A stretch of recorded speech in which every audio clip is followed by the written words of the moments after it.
We back. Sorry about that. Now let me put the intro back on. Real clear. Let me put the intro back on this motherfucker. Put that intro. What it is, running it down on these niggas. Sex, drugs, money, and murder, my nigga. You know how we get it, my nigga. Still be painting them bitches, my nigga. Ripping that roll, fucking your bitches. Sex, drugs, money, and murder. Sex, drugs, money, and murder. Sex, drugs, money, and murder. Sex, drugs, money, and murder. Niggas, they never gon' hurt you. Niggas, they never will hurt you. Sex, drugs, money, and murder. Sex, drugs, money, and murder. Got the traps right, understand how to get that. Ran down on them niggas with they flip back. You ain't never seen none of nigga live. Now it's better. Had to tune this shit up. I ain't gonna lie, doing live streams on this laptop right here is better than doing live streams on the phone. I ain't gonna lie. It's kind of more better. But yeah, let's get into it, man. Let's get into this live. We live today again. I got to watch that live stream, right? I really got to sit and watch it, right? And the shit remains. You know, they got the culture vulture boy, you know, but this is why I tell y'all, these non-FBAs, see, that's why I used to get, like Perry and them used to tell me this all the time, man, I ain't want to agree with niggas. But I'm starting to see that dudes, like a lot of dudes, Tariq Nasheed talked about this, man. You know, a lot of these dudes talks about these Sambo niggas. You know what I'm saying? They will be hard and gangster with their own people, but they will kiss a motherfucker ass that's making a mockery out of their culture.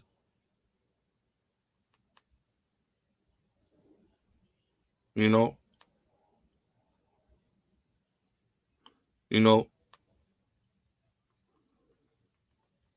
That's what it is.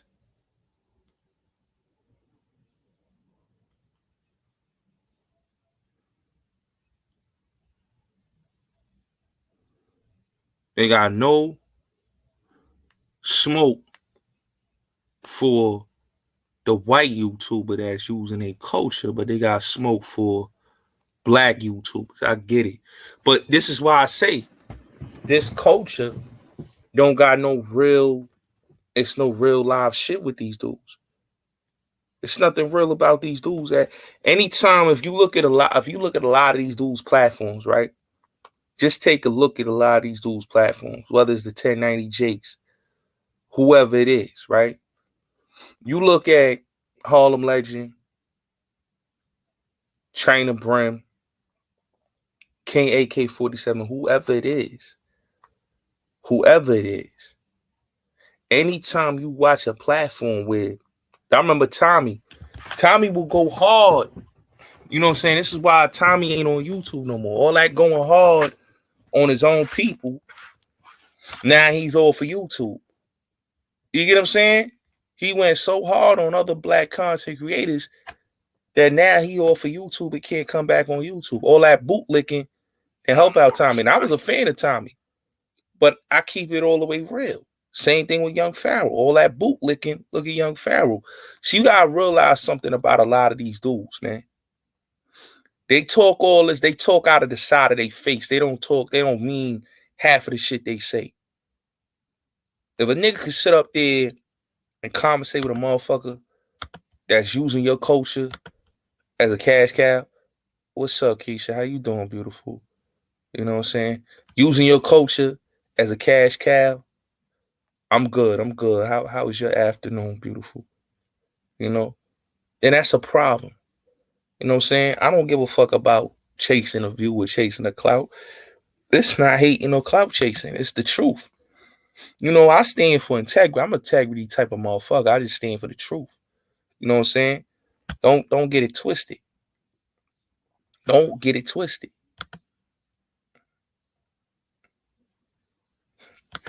Hey, you funny, Keisha. You funny. Hey, yo, when you gonna come on my platform and we could do this interview, you and me? Huh? Because I want you to come up here and we could start, doing our thing. Oh, you like the dumb there? Oh, thanks. I want you to come on the panel, you and me, so we could talk about a lot of shit. And we could talk about old girl over there and Wax and um the other one that's Miss 504. Yeah, all of them. I want to address them too. Tonight, I think I'm gonna do a part 2 on about Queen's Throne and a lot of these other people tonight. And I'm gonna do that around 8 o'clock tonight. I've been busy. See, I don't be having a lot of time. I tell people this all the time. I don't be having a lot of time. I be so much busy running around, working. I gotta go outside today and take care of some business. So I be busy. But and that's why I need to get more sleep. Like niggas be like, yo, God, you be yawning a lot. Nigga, I'll be hustling, bro. So when you see me tired, my nigga, I ain't sleep the whole motherfucking day. Shit. Yeah, you already know. You already know, Keisha. You already know. But let me finish with the 1090J shit. Cause I want to continue this conversation about 050, right? So these dudes will kiss this white boy ass, right? That basically don't care about the culture. Ain't about the culture. He ain't putting no money back in the culture, but you niggas is happy to get him. You tear down niggas all day. This is why I don't respect none of these niggas. This is why I don't want no peace with no 10 toes down, no 050, no Mac me. I stand on my shit. I'm a Cancer. Once you cross me, violate my family, there's no shaking no hands. There's no having no conversations. There's none of that. You will never see me talk to 050, 10 toes down, Wax Dog, none of them. When you violate mines on y'all platforms, I will never be cool. You see, I smoke hip hop. That nigga be trying to get cool with me all the time. Talking about, yo, Gotti, nah, nigga, you violated, bro. I'm gonna keep it real. I gave him a chance one time. I was like, you know what? Maybe I'll squash it with the nigga. But when you violate and you continuously violate, nigga, I ain't fucking with you. And that's one thing. I stand on my motherfucking principles and morals. Once you violate me, we don't have nothing to talk about. We don't have nothing to say. We don't have nothing to do with each other. We don't work with each other. You know what I'm saying? Salute, Dizzle. So back to what I was saying about the 050 movement. So the 050 movement is a perfect example of niggas that bootlick. You know what I'm saying? These are your Uncle Toms, your sellout coon ass niggas. You know what I'm saying? I don't like to call people coons and shit. I don't even like to call people Uncle Toms. But when you act like an Uncle Tom, of course I'm gonna call you out. Because you think that white man gonna help you get that platform popping, and he not. He ain't bless y'all niggas. Y'all niggas ain't get 100,000 subscribers. Y'all niggas ain't get 100,000 views on y'all video. He ain't even share y'all live stream. But y'all dick eating a nigga that don't give two fucks about none of you black niggas up there, Harlem Legend or China Brim. That's why I tell people all the time, man. These dudes will fuck with you when you got the bag, but when you ain't got the bag, they don't fuck with you. That's why I fuck with Dame, man. I understand Dame a lot of times when he be saying that culture vulture shit. Cause it's real, my nigga. You know what I'm saying? Niggas want to fuck with my culture. Like niggas don't know shit about my culture, but they want to fuck with my culture because it's hip. Let's keep it real. It's cause it's fire to hear about street. Listen, you know why The Wire is the most greatest show ever? Cause not only that, it was a police show, but it was a show about the streets. You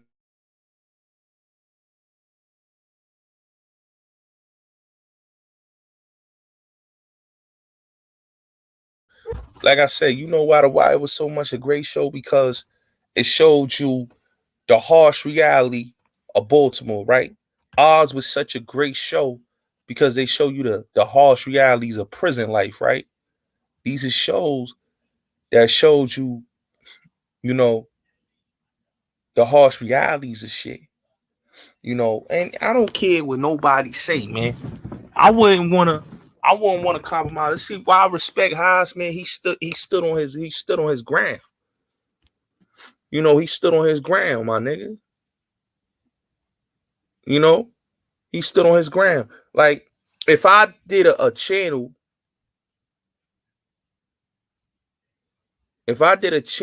right, talking about what goes on in middle America, right? These motherfuckers would tell me, basically, you ain't got no business talking about middle America culture. So why is it that, dude, it's already, you got the news doing it, right? And they doing it by no choice because it's mainstream news. So if the news is talking about what's going on in the inner cities, of course, they the news. They get paid to do that. They talk about everything, not just what goes on in the inner cities, but they talk about what goes on globally around the world. I hate when niggas like to use that. I'm telling the news. Nigga, you ain't go to college for no news shit. So what news is you telling? Y'all dudes ain't go to college to talk about no news. Let's keep it real. Y'all didn't go to college to talk about the news. That dude basically is a rate, like he low key is what you call a dude, a straight up culture vulture. Like I said last night, where boy come from in Boston, Dorchester, you already know them mix over there. They don't fuck with niggas like that.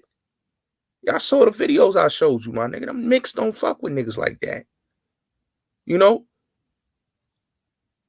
you come from a city where basically it's still segregated to a motherfucker. You go to play ball, like we talking about Boston Celtics. You playing against the Celtics, and you playing against motherfucking like, and Adam 22 and them come from the same area. Him and Adam 22, 1090J, they come from the same area in that whole Massachusetts area. So they all think they mindset, they think alike. They low key. They have that still racist undertone about them because they low key come from that environment where it ain't niggas around them 24/7. They don't see niggas. So I don't want to hear none of that. He grew up with niggas. What black neighborhood he grew up in? You grew up in Dorchester, bro. That's not a black neighborhood. Yes, you may have black people that live over there, but that's predominantly Irish neighborhood. I've been to Boston. I know how Boston is. Nigga can't pull no wool over my head. Nigga talking about he grew up with blacks. Come on, my nigga. So when dudes use that culture and they clout chase, I don't understand why these dudes is allowing a dude to come up there and they kissing this nigga ass. They was up there. If y'all watch that live, if y'all literally sat there and watched that live stream, the niggas kissed that nigga ass the whole live stream. The whole live stream. Niggas talking crazy, talking about, yo, I don't fuck with him and all that. I'm not hating, my nigga. The fuck is you talking about? Hating. Y'all niggas always call it hating. The facts of the matter is it ain't even hating, bro. It's the facts of the facts. You know, dude is using the culture as a get rich meal ticket. I'm not for all that. Just like I call them rap niggas out. You think I don't call out niggas the same way that's using the culture? Nigga, they using the culture. They using the culture, my nigga. He ain't nobody to have give no passes to. Who the fuck is he?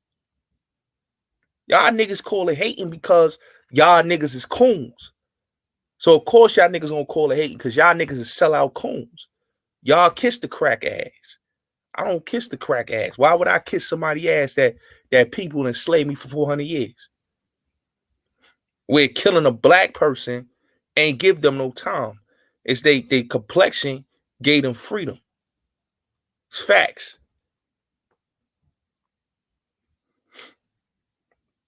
Where they could make money off of you and your pain, but you can't make money off of your pain. You get your channel clip. You basically don't get to elevate your channel. All type of bullshit. But these dudes can go far past and go to 10 million subscribers, 100 million subscribers, and black content creators are struggling to get to 1 million. It take them, just talk about black people, and it take them just months, and they'll be at 1 million subscribers before you. So that's not hating. That's the facts. Fact of the matter is, that's what it is. You know what I'm saying? So don't tell me that dude is not culture vulturing off of your culture. Like, I get it. Y'all niggas want to kiss his ass because he a white boy with clout and he got jewelry and he cool and he like hip-hop culture. Let's keep it real. With tats on his face, trying to be black. Come on, man.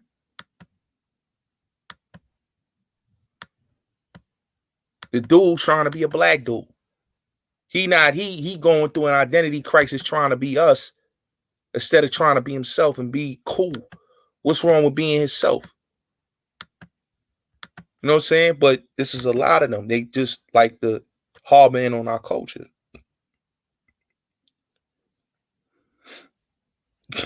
You know? He's more of a black dude than us. So you saying he's you like a white boy to you is more black. And I don't get what y'all dudes talking about, man. I don't really get that stupid shit. That's why I say a lot of y'all niggas need to read, man. A lot of y'all niggas need to read, man. He basically is doing blackface in 2022. Okay? That's literally blackface, what he's doing. Okay? What product or what environment he came from? He didn't come from no environment. What environment did 1090J came from that he's a product of? He has the privilege to do anything he wants to do. He don't have to be a fucking gang member. Because his complexion can take him to different heights and levels just off of nepotism. Just coming from Boston. I showed y'all the video of the wealth gap in Boston when it comes to blacks and whites in Boston. Because if we wanted to be a part of what this dude is, and we went to his neighborhood and we try to adapt to his culture, they wouldn't accept us. Let's keep it real. They're not going to accept us in a white society. But we accept him in the black society. Come on, my nigga. That's blackface one-on-one, bro. You know what I'm saying? That's blackface one-on-one. And that's what it is. So when you got these niggas that's on here clout chasing, kissing this dude ass, it's sad. I don't give a fuck about, listen, black on black crime comes from them. What the fuck is you talking about? They the ones supply the guns in the neighborhood. It's them not giving us jobs in the neighborhood and shutting down our programs. If you go in their community, they have programs for their kids. They have after school programs for their kids. Okay? Their kids are into sports. Their kids are going to after school programs. Their kids are into karate and all that. In our community, we don't even have a program, none of that. In their community, they got all the programs, all they want. Everything they want in their community. Okay? But y'all dudes praise these dudes that basically don't give a damn about your culture. They only love the pain of the black culture. They love to talk about the prison culture. All this dude talk about is prison. So in his mind, he just think that all black people is just, we just go to prison. Like we not a bigger or more intelligent people, that we just animalistic people that go to prison that's a part of gangs and shit.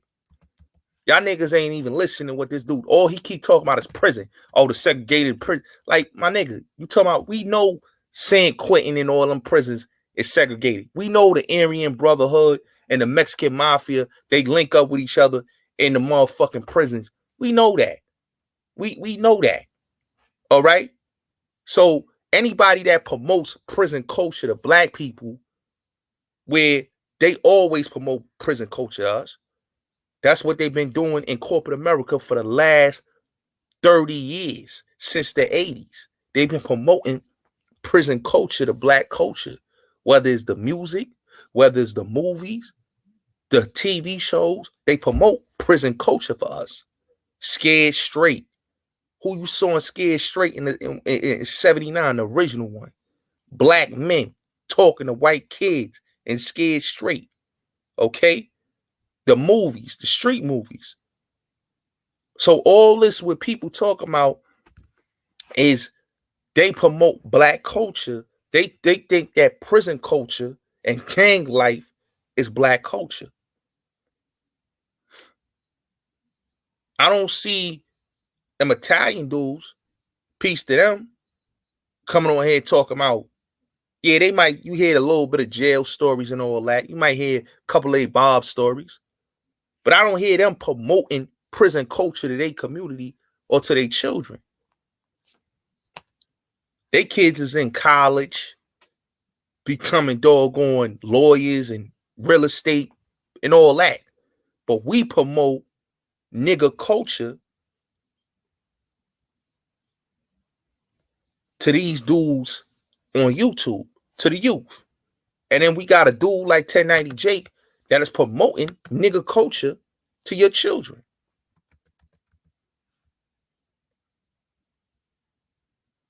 Straight like that. He's in pictures with young black youth throwing up gang signs. That's COINTELPRO agent provocateur shit. That's how I keep telling y'all. A lot of these niggas is COINTELPRO. Corey King, all these black niggas, 050, King AK-47, these niggas is COINTELPRO ass niggas. They not black motherfucker for black people. They for the system. They for the people that they want to support. Just look at the pictures. Look at the pictures. And I will show you the pictures. Look at these pictures. What is this? What is this promoting to the black youth? That's watching this shit. Let's look at this picture. What's it promoting right here? White dude holding up a big stack of money with diamond chains on his neck. Big stack of money. A bunch of black dudes standing next to him throwing up gang signs. This is what this promotes. This is the culture that he's promoting to the young youth. This is the culture that this dude is promoting to the young black youth out there. This is what you call gangster to them. This is the gangster life. This is real nigga shit. This is what he calls doing something for the hood and for the black community. Promoting gang life. Okay? Give a fuck about none of that, what we talking about. America is still a racist ass country. What the fuck? I don't want to hear none of that talking about it's not. What the fuck you mean? America always gonna be a racist ass country. That's what America was built off of. It's stolen land that was stolen from us, from the Native Americans. Okay? The Aboriginal people. It was stole from. They took this land from them. Okay? They promoted this violent culture, this animalistic, savage culture on our people. This is the same people that when you talk about motherfucker, what you think that word motherfucker comes from? That comes from that slave fucking his mother for that slave master. Okay? These dudes don't understand that the culture that y'all supporting, I don't look at this as something cute. I don't look at this something as is dope. I feel like a lot of times there's so many sellouts in the black community that it's okay with this type of shit. They okay with people making a mockery out of your country. Okay? They okay with that. They okay with black people, okay, being used and disrespected on platforms.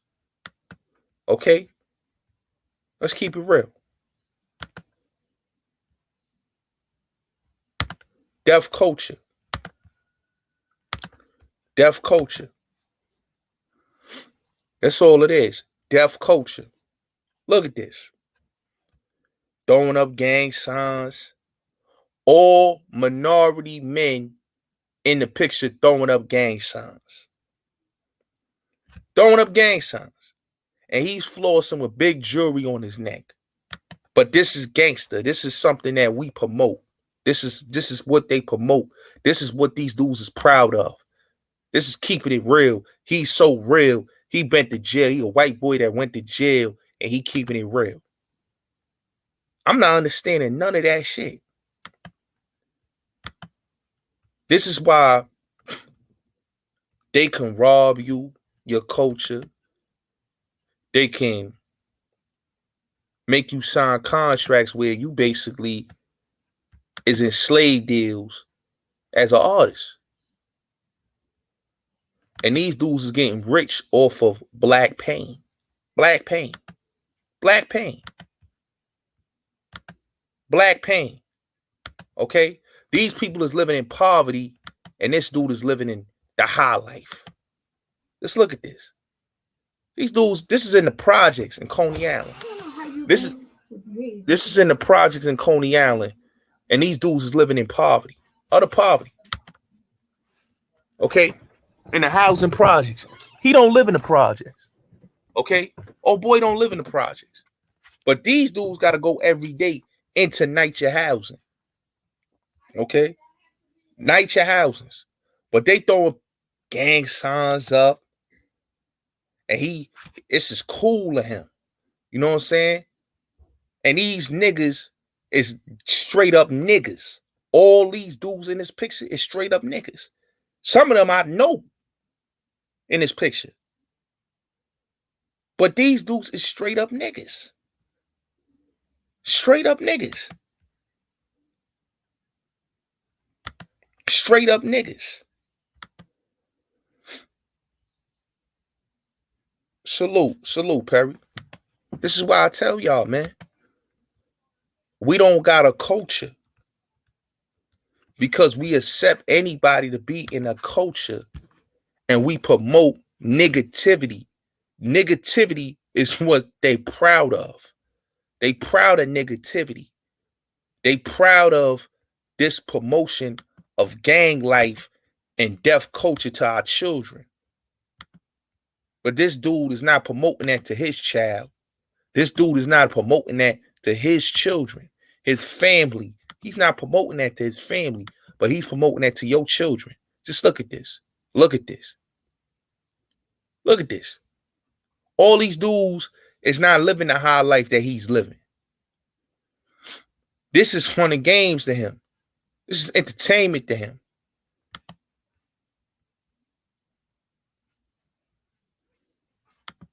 You know?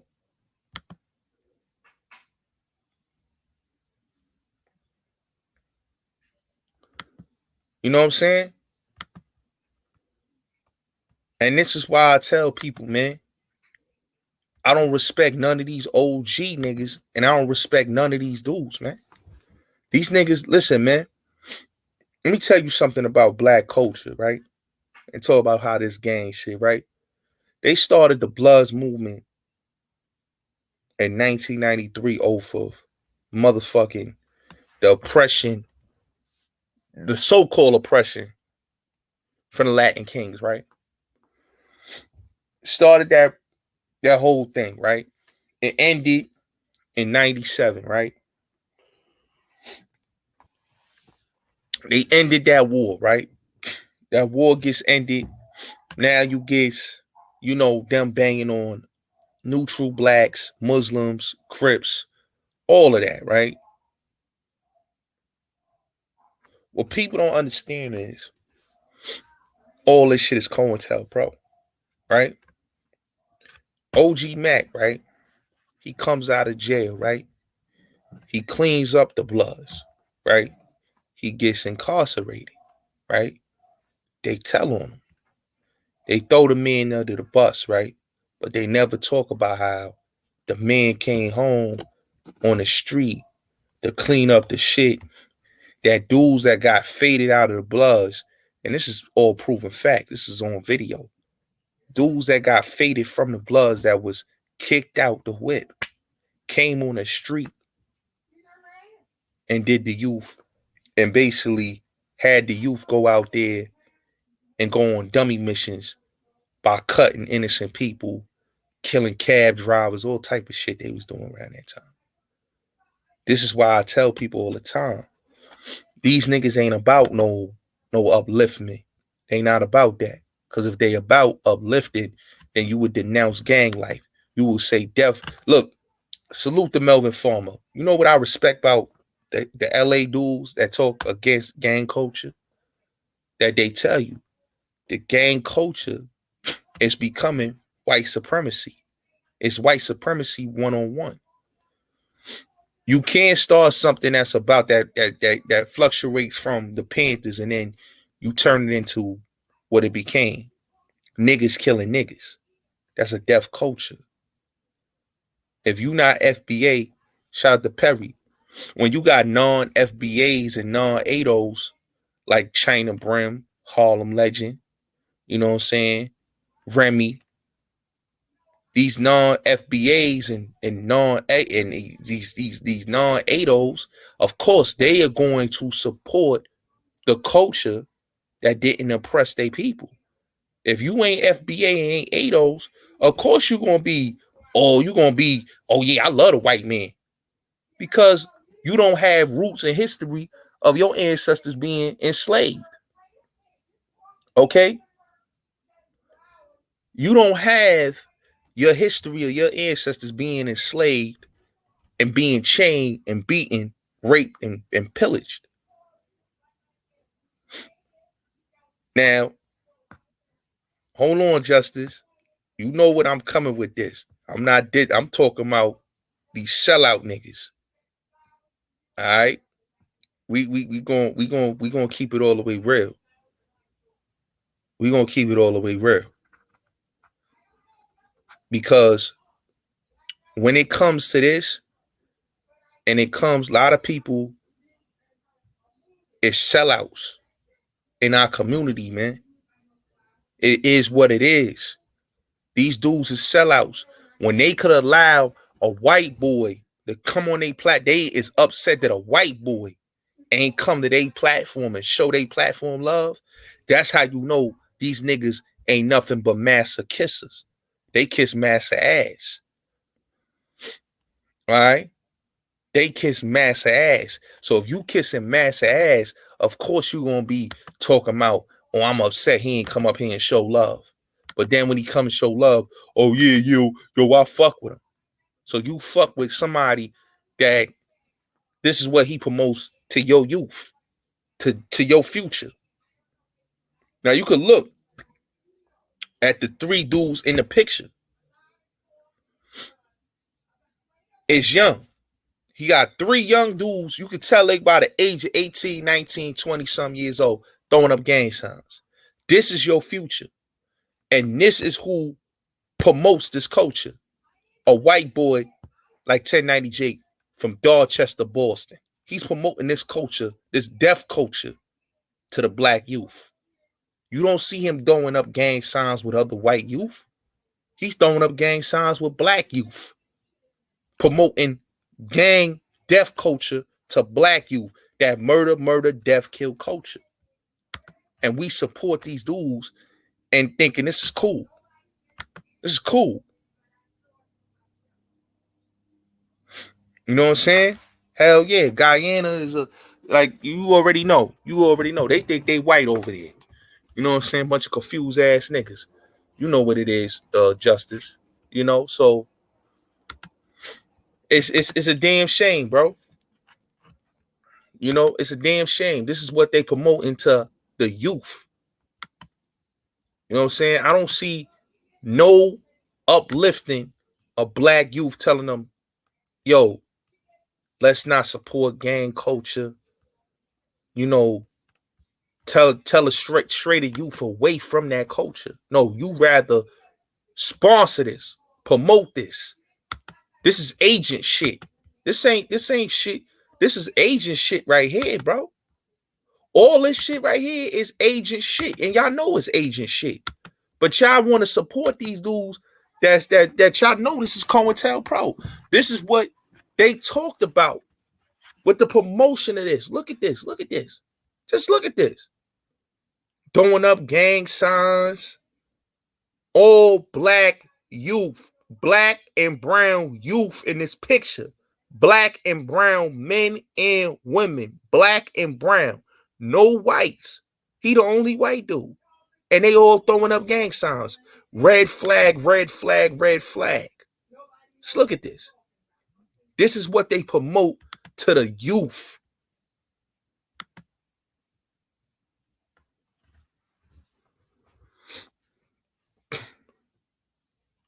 It's what they promote. So this is why I tell y'all all the time, man. How we supporting dudes that promote negativity? This is cool. This shit is cool for these dudes. This is gangster. We love this shit. This is why when Lord Jamal said what he said, I agree with him. I agree 110% with everything Lord Jamal be saying, because it's to that ripple effect. You got to look at these people and you could tell that these dudes is not who they say they are. They not these type of people. They are not who they say they are. They not. They using our culture for the negative. They not using our culture for the positive. Enough of this promoting gang culture to our people. Street culture to our people. This is what they want to promote, is street and gang culture. Nobody promoting no type of real culture to the youth.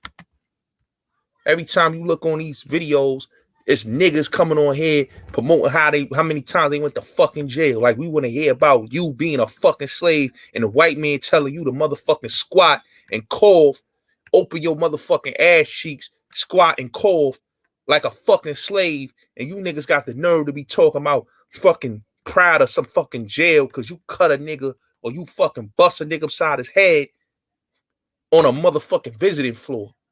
Make that motherfucking shit make sense, man. Make that shit make sense. Make that make sense. Make that make sense. I'll talk about Bills in one of my next videos. I got you, man. Shout out to Bills, man. I don't got no beef with Bills. Bills good. Bills a good nigga, man. Bills doing a lot of positive things, man. I don't think he he doing a lot of positive things, man, but I'm gonna keep it real with y'all. You know, these dudes don't understand.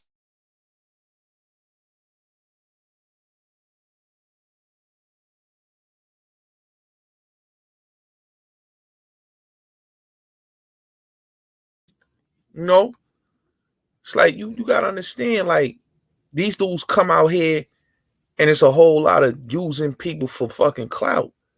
I don't understand, like, what is the acceptance of a dude that's using our culture for a click and a view? Like I said, man, gang culture is death culture. COINTELPRO culture. You know what I'm saying? Once they show you niggas killing niggas, what you think that is? That's COINTELPRO. One-on-one. One-on-one.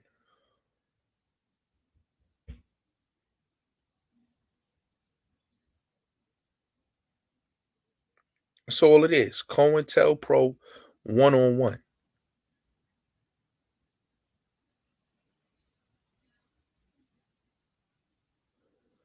You know what I'm saying? Like, I'm not going to support nobody that's using our motherfucking content for what they want to use. And these niggas is motherfucker come from a fucking state where you know he not promoting that nigga culture like that. They not accepting no nigga culture in Boston. You know? A lot of people's in denial. They don't want to talk about what's really the truth, but we know the Boston history. We know what it is. You know, these wiggers, what you call these white wiggers that come out here, and it's the truth. They making a mockery out of our culture. They don't, you know what I'm saying? They could talk about, yeah, we love hip hop. That's cool. But don't use the culture for what you're using it for.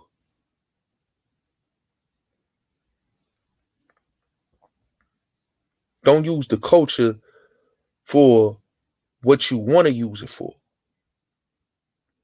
You know what I'm saying? I can't respect somebody like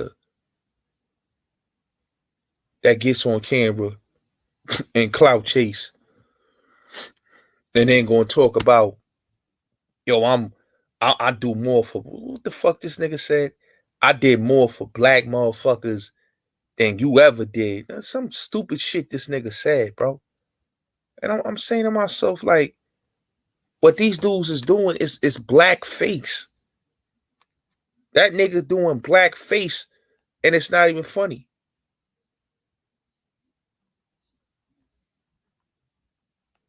He's acting black and playing with you.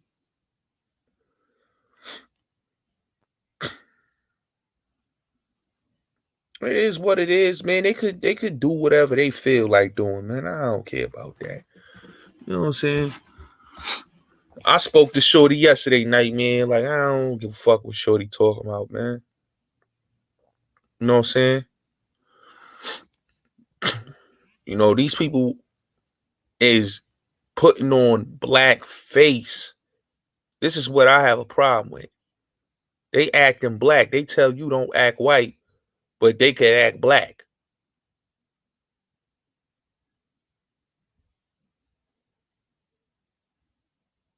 Come on, man.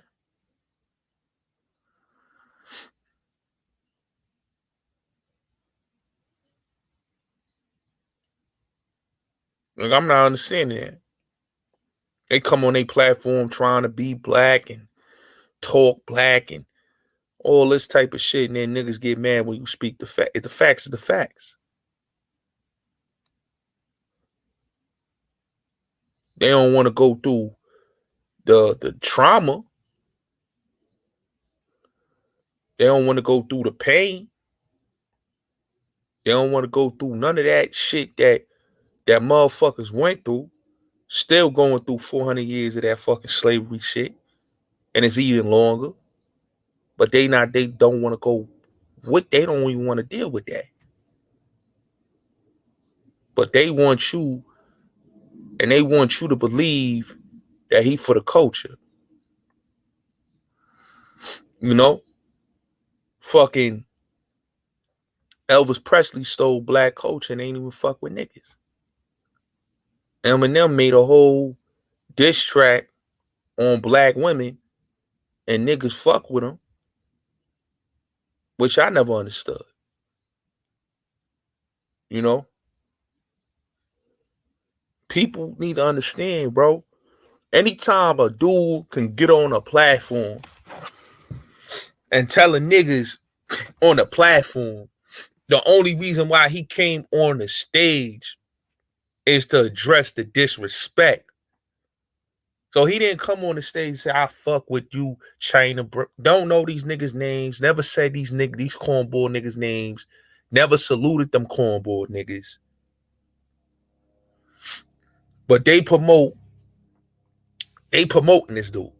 They kissing this nigga ass. You know what I'm saying? That nigga came in my room, I would fucking throw the nigga out of my room. I wouldn't, like, I don't give a fuck, nigga. You got 800,000 subscribers. Okay, you got 800,000 subscribers. You ain't a lit nigga to me. You ain't a famous nigga. You was a regular nigga to me. You was a nigga that got hot on YouTube. You was a regular nigga. You just now got to a bag. A YouTube bag. You was a regular nigga. Come on. I don't look at you as somebody that's a real individual. I look at you as a dude that you talked about jail shit. Okay, you talked about jail shit. Who gives a fuck?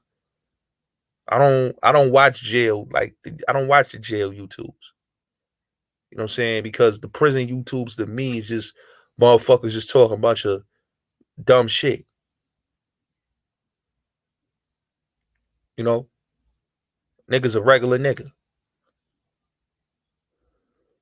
You know? Niggas be putting these niggas on plateaus. There's niggas that's bigger than a 1090J. Don't put these niggas at no fucking plateaus and shit. You know what I'm saying? Niggas put these niggas on levels saying, yeah, yo, 1090J lit. Like, come on, man. You put a nigga on a plateau like he's a fucking god. Come on, man.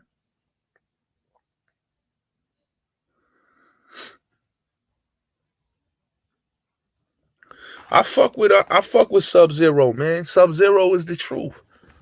You know, I fuck with Haas and Sub-Zero. They don't see YouTube don't want to bang with Hassan and Sub-Zero because they speaking the truth and they exposing these cowardly clowns, right? They not on here talking that dumb shit, talking that nigga shit. They talking real shit. And the problem is people don't want to promote channels that talk real shit. They want channels the gossip. You know, they like black people gossiping. They like that. They like black people being gossip on some gossip column shit. They don't even want you to even edify your people with some knowledge. You know what I'm saying? They don't want you speaking facts. You know, like, I keep it real, right? Doggy Diamond's got a great platform. Him and Blizz got the best platform on YouTube. They don't want that man to get on his platform and level his platform up. But they'll give flowers to Old Boy Channel, you know, Hip Hop Verified. They'll, you know, elevate Hip Hop Verified because them niggas clickbait all day. They keep up nigga shit. Notice the channels that they will promote. That's black. They keep up nigga shit. Academics, I understand academics. Academics is a dude that speak a lot of truth. He does it in a different type of way. People don't like academics because what? Because niggas, like, I remember when academics, see, people talk about academics when he was doing Chirac. I remember academics channel before he was talking about Chirac. His channel basically was an interviewing channel. Okay? His channel had all the footage of the Breakfast Club, all the interviews and all of that, right? He changed his channel up. This is like 2012, 2013, right? 2011. He changed his channel up to a whole blogging channel about Chicago. What dudes don't understand is he didn't say nothing wrong. When I heard a dude say, oh, he was talking about Chicago, but if you look at these motherfuckers in Chicago, they was proud and gloating about murders. Like, this is how you know it's fucked up in Chicago, right? They give you a crate of guns. They literally, the government puts a crate of guns, parks the train in Chicago. They leaves the guns and they go get the guns. This is not no lies. This is true facts. Chicago is a revolutionary city. It's a very conscious city. You know, Chief Malik, who y'all would know as Jeff Ford, right?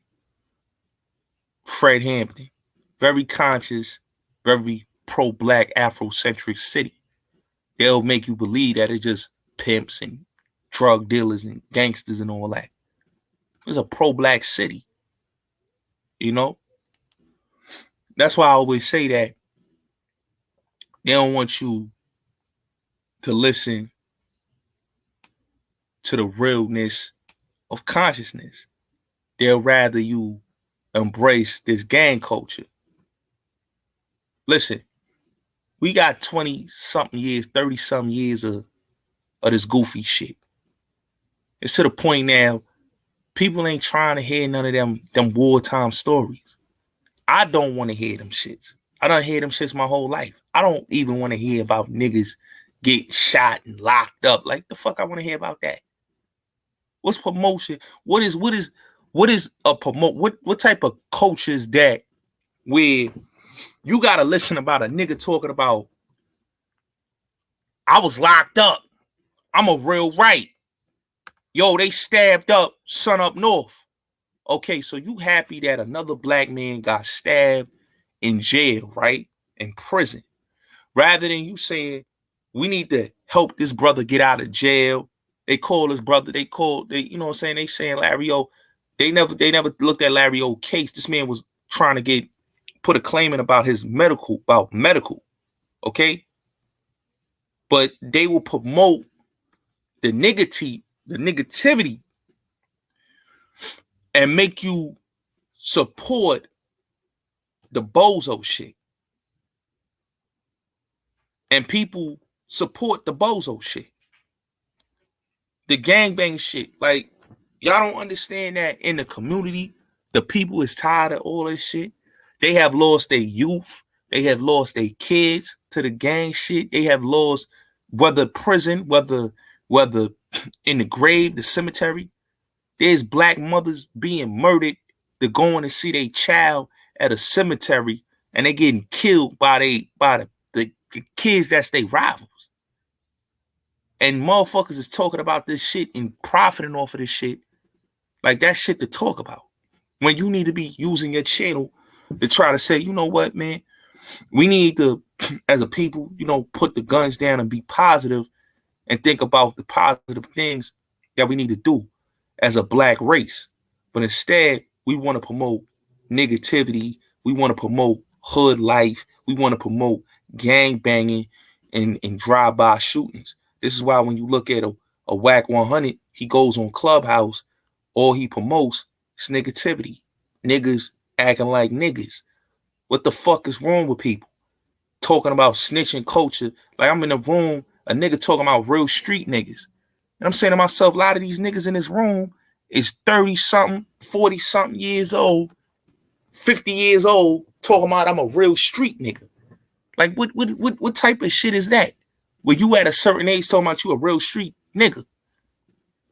Okay? And this is the culture that they promote to the youth.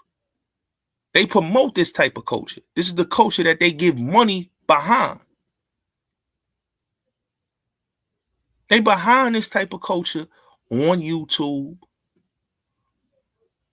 on, the TV. When you watch the television shows, every show is a street show. Every movie is a hood movie. So, like I said, man, I'm not for none of that shit, man. I done lost a lot of family members in incarceration. You know what I'm saying? My pops, a lot of dudes I done lost during incarceration. I lost friends and childhood friends and dudes that I grew up with, family members to the streets. I don't got time to be hearing about niggas talking about street culture and still, like, I'm just, niggas, it's just, to me, it's nothing to be proud of. Like, real street dudes is not proud of no fucking street culture. That's why, like, I gotta bring my brother Hassan up here, Haas, and I gotta get my brother Hassan Higgins on here. You know what I'm saying? Because when you look at this culture, you know what I'm saying? And Hassan always talk about it. You listen to any Hassan Campbell videos, and he tells y'all a lot of times about how the music is so low frequency, right? Everything is low frequency out here. That you have a promotion of people just to promote you to being that. See, YouTube is not going to promote you if you're not a part of that low frequency. When you expose motherfuckers for being an informant and an agent, Justice, chill. CJ is cool peoples. Justice, chill. He cool peoples, bro. Chill. But when you promote, like Five God said some stupid shit, right? That he said, I tell my young niggas to shoot mentally ill people. So you telling them to shoot mentally ill black person that lost his mind off of using drugs. Because a lot of times these people lost their mind off of drugs. They didn't lose their mind and was mentally ill as a child. They lost their mind off of using drugs. So when you listen to the dudes sit up there and say, I tell my young niggas to go shoot. For like, what type of shit is these niggas talking about? The shoot. Like you tell your young niggas to shoot innocent victims. You know what I'm saying? So that's the shit I don't be getting with these niggas. You know what I'm saying? Like these dudes talk out of both sides of their face, 10 toes down. A lot of these dudes talk both sides of their face. These dudes ain't about they people. They is about promoting niggatry. And that's why negativity always sells. You know what I'm saying? They always sells. When you on to negativity and you love negativity so much, they gonna always sells. When you got niggas like Seti Nash and fucking King AK-47 niggas that's proud of gang life, that's proud of the streets, that's a problem. That nigga got mad that niggas told Mama Duck the truth. Like any woman that has a child, right? You lose your child to the streets. You had 10 children and you lost 5, right? You lost 5. 10 children and lose 5. She lost 5 kids, right? Lost 2 to the streets. 1 a miscarriage, the other one in the fire. This is crazy. And another one drowned, right? But you lost 2 to the streets. If she was a responsible mother and a mother that loved her children, and she cared about her children and not be proud about, my son was a savage. Like the shit that these people glorify is some real ignorant shit. And we love that ignorant nigga shit to the point that ignorant shit is going to be the death for our people. You know what I'm saying? If you got a race of people, if you got the people already telling you by 2050, we not going to be existing, we going to be 1%. And they talking about, that's crazy to me. You know what I'm saying? Just like these same people will tell you that you are the minority of this country, where you basically is the majority. You know? Them niggas over there on 050, I would never be cool with them niggas. I would never fuck with China Brim. I would never fuck with Harlem Legend. Because I think them niggas is sellout coons. I think them niggas is just Sambo ass niggas. They talk that shit, but they tap dance like what sellouts do. They tap dance. What type of niggas tap dancing and fucking talking that shit when a dude come on the platform, they don't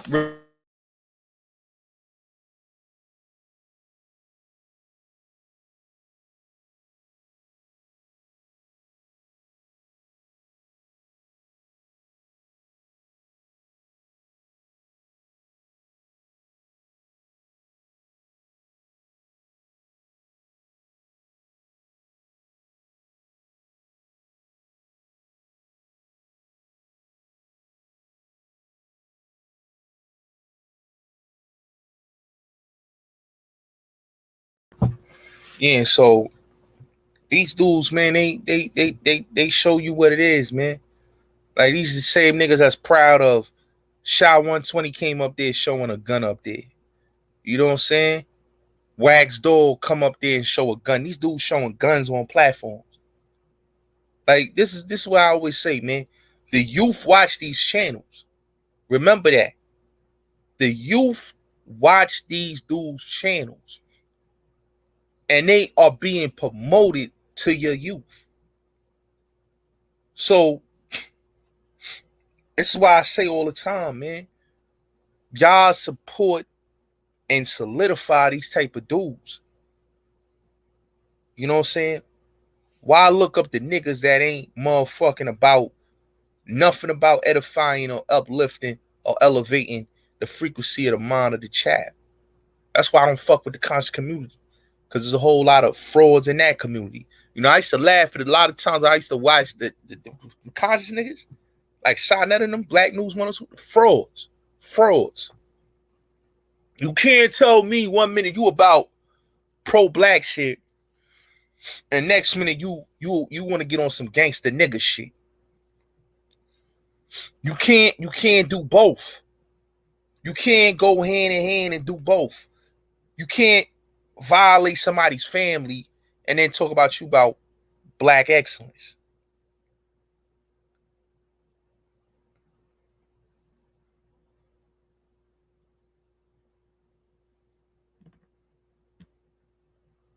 You know?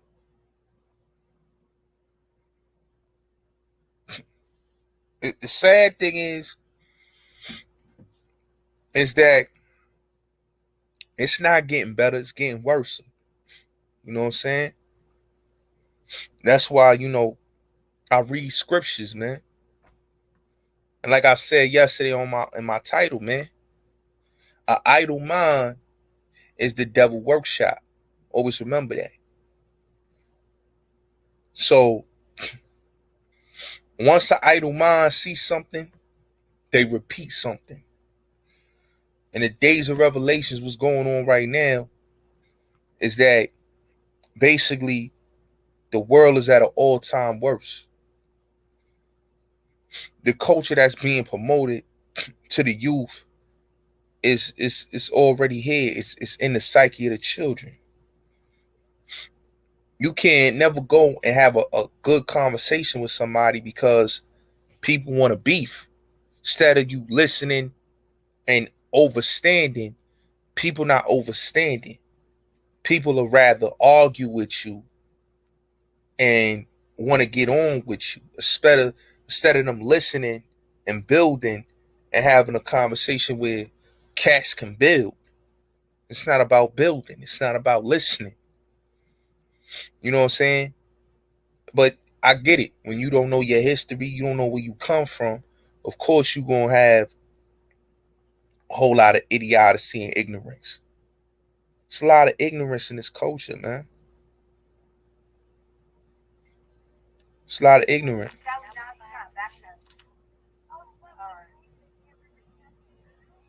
It's a lot of ignorance in this culture, man.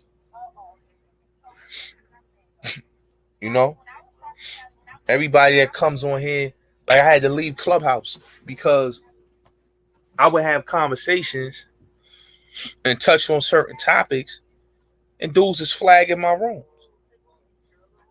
And I was like, damn, this place is supposed to be about good faith conversations, and niggas is trolling and being idiots. Grown men and women being idiots. Like, what is so cool about being a straight up nigga, a straight up incompetent nigga? Like, that's what I don't understand what people like about the nigga culture. Like, you rather be looked as a fucking buffoon than look at somebody as a fucking person with a mind and a brain. Niggas just like to be buffoons. Grown men like to be buffoons, man. There's a lot of buffoons out here, man. Real talk. You know, it's a lot of buffoons. The buffoonery is at an all-time high, and it's very sad. Because if the world was you know, the world was a place where, you know what I'm saying, the way it is, like people always tell me, yo, you always, you know, you always talk about what goes on in the world and shit, right? Like, and I tell people, like, I don't want to, I'm gonna be honest with you. A lot of people's hard headed. I don't rather want to save adults. You can't save adults. And I tell a lot of people, stop trying to save adults, because adults is so stuck in their ways and they so ignorant that they'll allow they content to be ignorant. You know what I'm saying? And when you listen to dudes like 050 and China Brim, these is niggas that never finished education. These niggas was too busy trying to be cool that these niggas can't even pronounce words. These niggas don't know how to read. These niggas want to sound like they smart. They some ignorant niggas, man. Grown men in their 40s, man. They can't even pronounce words and can't even fucking read, man. That's sad, man. Like Eric Adams said some real shit one time. He said a lot of people in the community suffer from dyslexia, man. That's a problem, man. That's why I say, man, the best thing that the white man ever did to black people was stop us from loving reading. Reading is fun. See, you can find a lot of things in a book that you can find on the internet. A lot of niggas like to say, oh yeah, I like the internet. Yeah, you can find the internet cool and all. But what you gonna do when you basically you sitting there and you trying to conduct a intelligent conversation? You don't know shit. You don't know shit. So you sound like an ignorant nigga when you talking to these people. So they going to talk to you about ignorant culture. That's just like when a white person said, I remember one time I was in school, man. This white lady asked me if I ate for breakfast. Because in her psyche, she thinks that basically because I'm black, my mother got to be on drugs and we ain't got food in our refrigerator and she get high or go to the club all night. You see what I'm saying? This is the mentality that they have about black parents. When they tell your child that, well, he shouldn't be in this class, maybe you give him a smaller class to be in. So they tell black parents, put their children in a smaller class. And what do black parents do? Black mothers do? They put their child in a special ed class. And they get a goddamn check eating off of their child. So they don't have to work. They eating off of this SSI check. Instead of saying to that white teacher and that white principal that my child don't need to be in a smaller class, do you tell white parents that my child need to be in a smaller class? Do you tell those white parents, do they child need to be in that same class that you trying to put my child in? They're not telling them that. But they'll tell your black child that he belongs in a special ed class.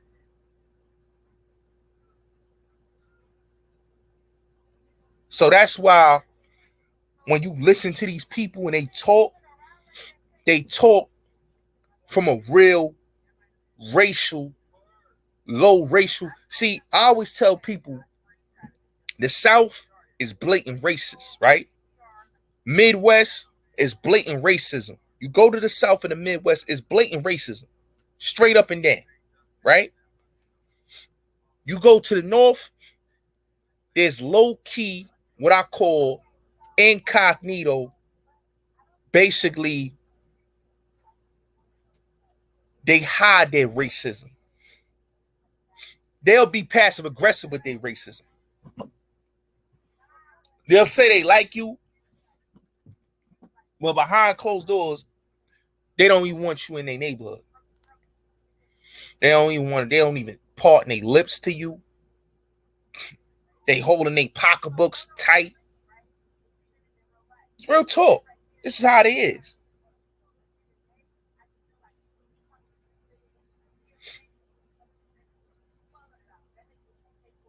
They'll talk to you on some real, oh yeah, we are so pro-black and we love you. Black Lives Matter.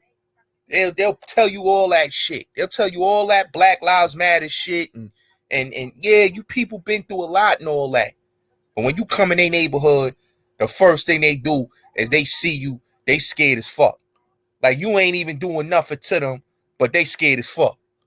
They calling the police soon as you do anything. You see how they do you in doggone these gentrified communities, whether you in Philadelphia, Baltimore, New York, New Jersey, Connecticut, Boston, wherever. These communities that's gentrified, Virginia, DC, wherever you at, in any community that is gentrified, that used to be black communities, it's now gentrified communities. When they come in those communities, right? When they come to live there, they don't want no loud music. They don't want you barbecuing there. They don't want you doing nothing in that community. Nothing at all. Straight like that. And then they got the nerve to tell you to go back to your country and all type of bullshit like that when they get mad. You know what I'm saying? That's why I tell people all the time, man. Trump, like people talking about, oh man, yo, it ain't no racism in America. What did Trump show you in 2022 when he tells you out the mic, they ain't got no jobs, you ain't got no jobs, you like what do you got to lose?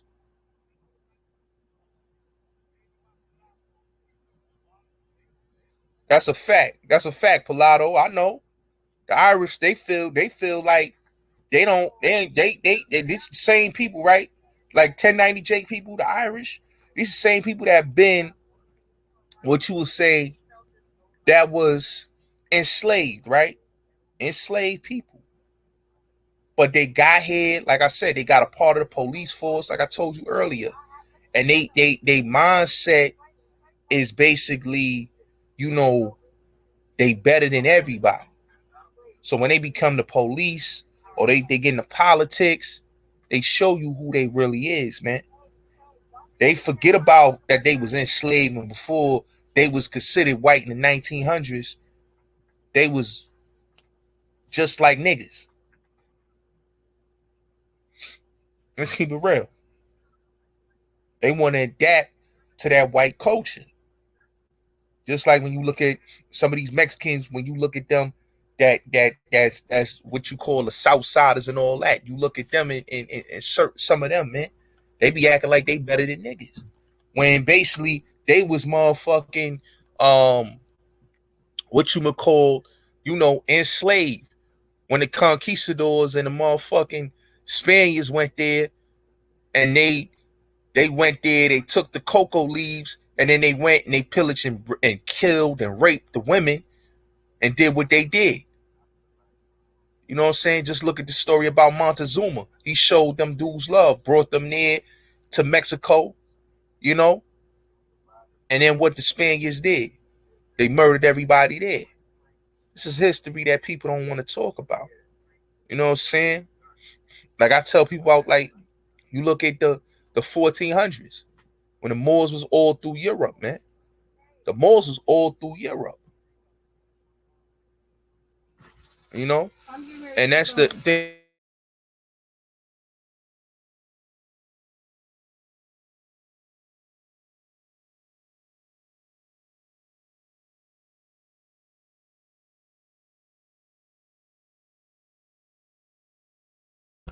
You know, and the Moors, when they went to Europe, and you look at how long they was in, like I was in a room, and motherfucker, the chick she couldn't even tell me when the Moors took over Europe. She couldn't tell me when the Moors had power in Europe. I had to explain her. The Moors came in power in AC. That's after Christ for a lot of people. Okay? So when the Moors had power since AC to the 1400s, they was in power for a long time in Europe. The Roman Catholic Church had a problem with the Moors. They went and they murdered and killed the Moors. So when people talk about history, these motherfuckers be talking and they don't even know fucking history. They'll make you think that, Oh, the history is just a motherfucker niggas just was on boats. The fuck is people talking about? The beginning of civilization, if we really want to talk about a Caucasian, and to be honest with you, is not from the land, the places that they was considered Caucasian in 1900s. So Ireland wasn't considered a part of the Caucasus Mountains. Italy wasn't considered a part of the Caucasus Mountains. The old man wasn't considered a part of the Caucasus Mountains. The Caucasus Mountains was more Russia, Poland, Germany, and Sweden.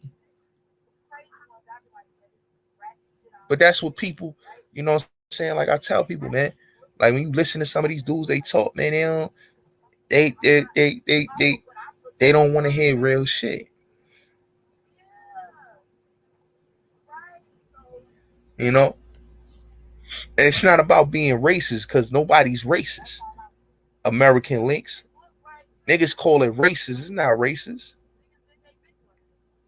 But like Pilato said, salute to Pilato. Like Pilato said, who helped it out? The FBI, the Irish in Boston. You know what I'm saying? The Italians, who just like the blacks, the Puerto Ricans that were in, the Portuguese, the Cape Verdeans that are in Boston, the Irish got a problem with that. See, Boston is a Irish town. It's a pro-Irish city. And the Irish also had a problem with the Italians there. They had a problem with the blacks there, a problem with the Spanish there, and the Portuguese that was there. So what did they do? If you watch Whitey Bulger's story, what did the Irish do? They teamed up with the police, because a lot of those FBI agents was Irish. The police was Irish. The police force is Irish. The politicians, Irish. It's an Irish community. So it's pro-Irish. And what did they do? They went after everybody that wasn't pro-Irish. The NYPD at one point, it's still to this day, it's still a predominantly Irish force. You know? So that's why I say, like, with 1090 Jake, man, he what he is, man. He is what he is, man. You know, that's why when I'm not surprised, like Pilato, salute to you, bro. That's why I'm not surprised when I seen 1090 Jake in the paperwork of Old Boy and YNW Melly. You gotta look at it. Son was in YNW Melly's paperwork, right? Whitey Bulger. If you look at every Irish motherfucker, they always in motherfucking the paperwork of fucking in some paperwork or working with the federales. That COINTELPRO. That's what they do. That's what they do. That's the Mick culture. So let's keep it real. You know, they could talk all this, oh yeah, this and that, but come on, man.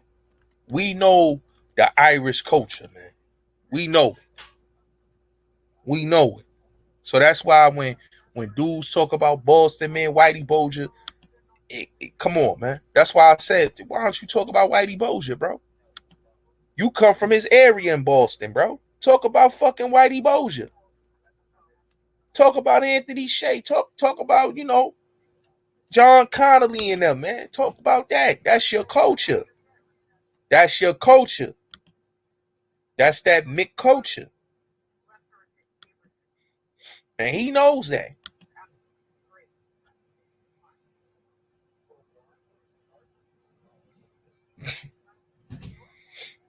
You know? That's why I like, shout out to Pilato. He said it facts. He's from Dorchester. He's not no street dude. Come on, man. You know? And you gotta worry about, you talking about you gotta worry about dudes killing and shooting you. But 1090 Jake said he don't gotta worry about that. We get killed for wearing jewelry and driving in fast cars. But 1090 Jake said he don't gotta worry about that. Real. He don't gotta worry about that.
I'ma just keep it real, man. Like, ain't no hate. You know what I'm saying? It's not no hate. The truth of the matter is, I call shit out. I called them out when I saw him in that paperwork with YMW Melly. Nobody called that shit out. Nobody called how this dude basically said on the platform, him and Corey King is in YMW Melly's paperwork. Nobody called that out. Nobody called that out when he said that shit. Nobody called it out when he said that basically he told and all that. Why nobody called that shit out? They let this dude rock and talk about, oh, I'm a real dude. I'm a real street dude. But nobody gonna call this dude is in fucking paperwork of a fucking dude that's facing life for a murder. He's in their paperwork. Him and Corey King. That shit sound like COINTELPRO to me. That shit sound like motherfucking agent provocateur shit to me. That don't sound like real nigga shit. That sound like fucking agent shit.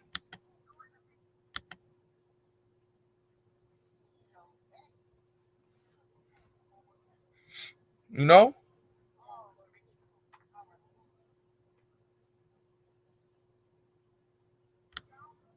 You know, so I tell motherfuckers the facts. And I ain't sitting here and I'm not scheme team. I'm not jumping on no bandwagon. I'm not motherfucking China brimming them niggas. I'm not call outs. I call shit out from the beginning. It's the first one to call them out. I called them out a couple months ago, and I called them out on Clubhouse when I opened my room about China Mac. So I calls these niggas out. I don't fold like a China Mac, China Brim. I don't fold like a China Brim. I don't fold like a motherfucking old boy motherfucking call outs TV. Nigga talking that hot shit, and then he got scared for his life. He started falling back. No, nigga, that's not me. Give a fuck who a nigga be. I don't give a fuck what chick got an issue with what the fuck I'm saying. She want to be a fucking bad wench. Remy want to be a bad wench. And be a bad wench for the cracker. I don't give a fuck.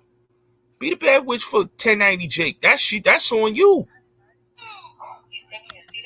Don't talk heavy to me. Don't talk heavy to me. Like, oh, I'm supposed to be like fucking thing, like old boy. Like, I'm not old boy. I'm not old boy. You know? I'm not old boy. You not gonna hear me say, yo, Bullets Gotti. Like, come on, bro. I know he ratted. We know he snitched. We know 1090 Jake snitched. If the feds is saluting him on paperwork, what makes you think he's not telling on other shit? The federales saluted that guy on paperwork.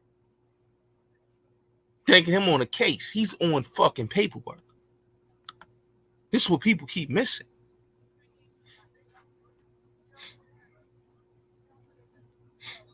You know what I'm saying? You got to really look at it.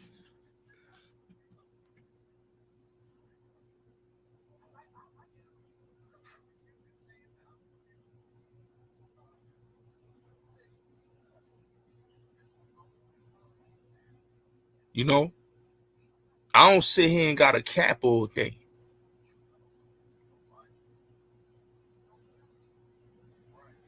I don't sit here. I don't got to be a fucking agent. I'm not fucking with no agent niggas.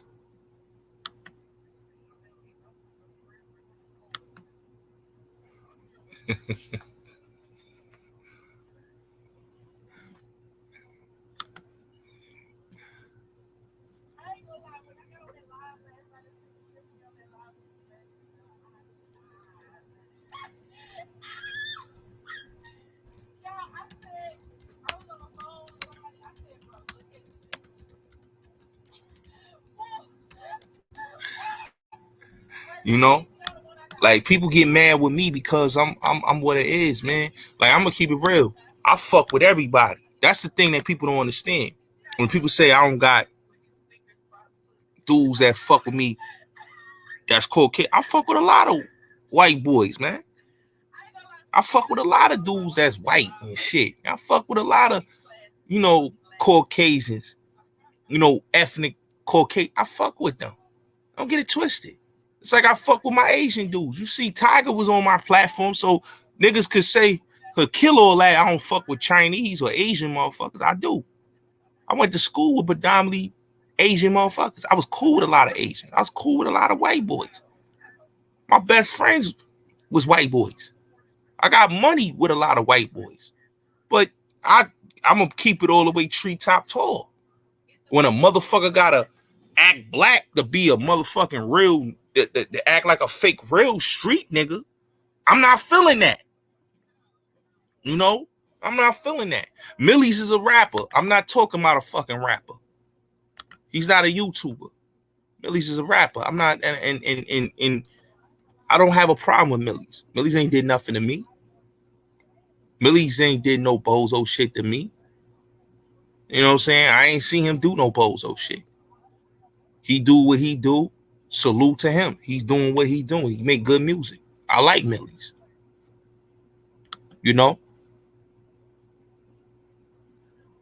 So I don't got an issue with him. He not on here capping. He not on there capping. 1090 Jake is capping.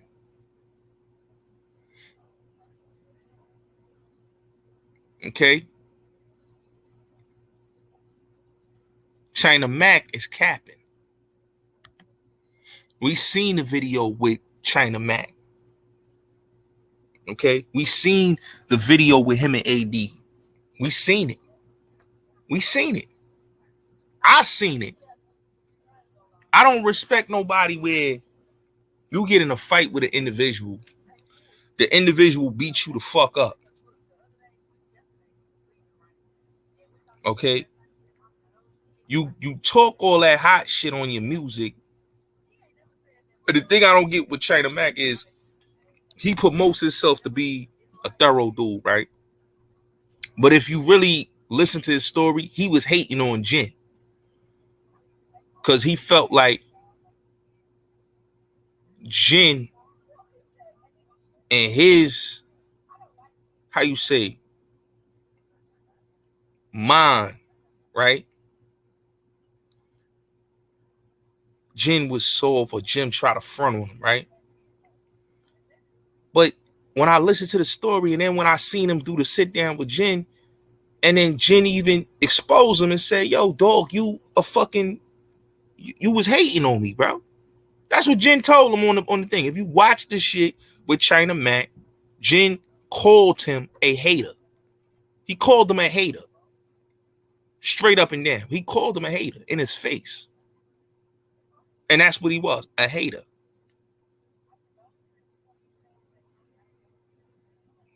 Shout out to Jen. I fuck with Jen. Jen ain't had to act like, oh, I'm a real street dude.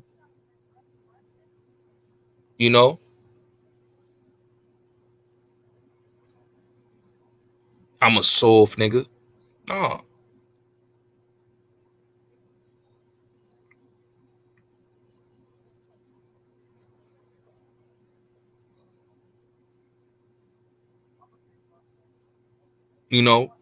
The nigga is a clown.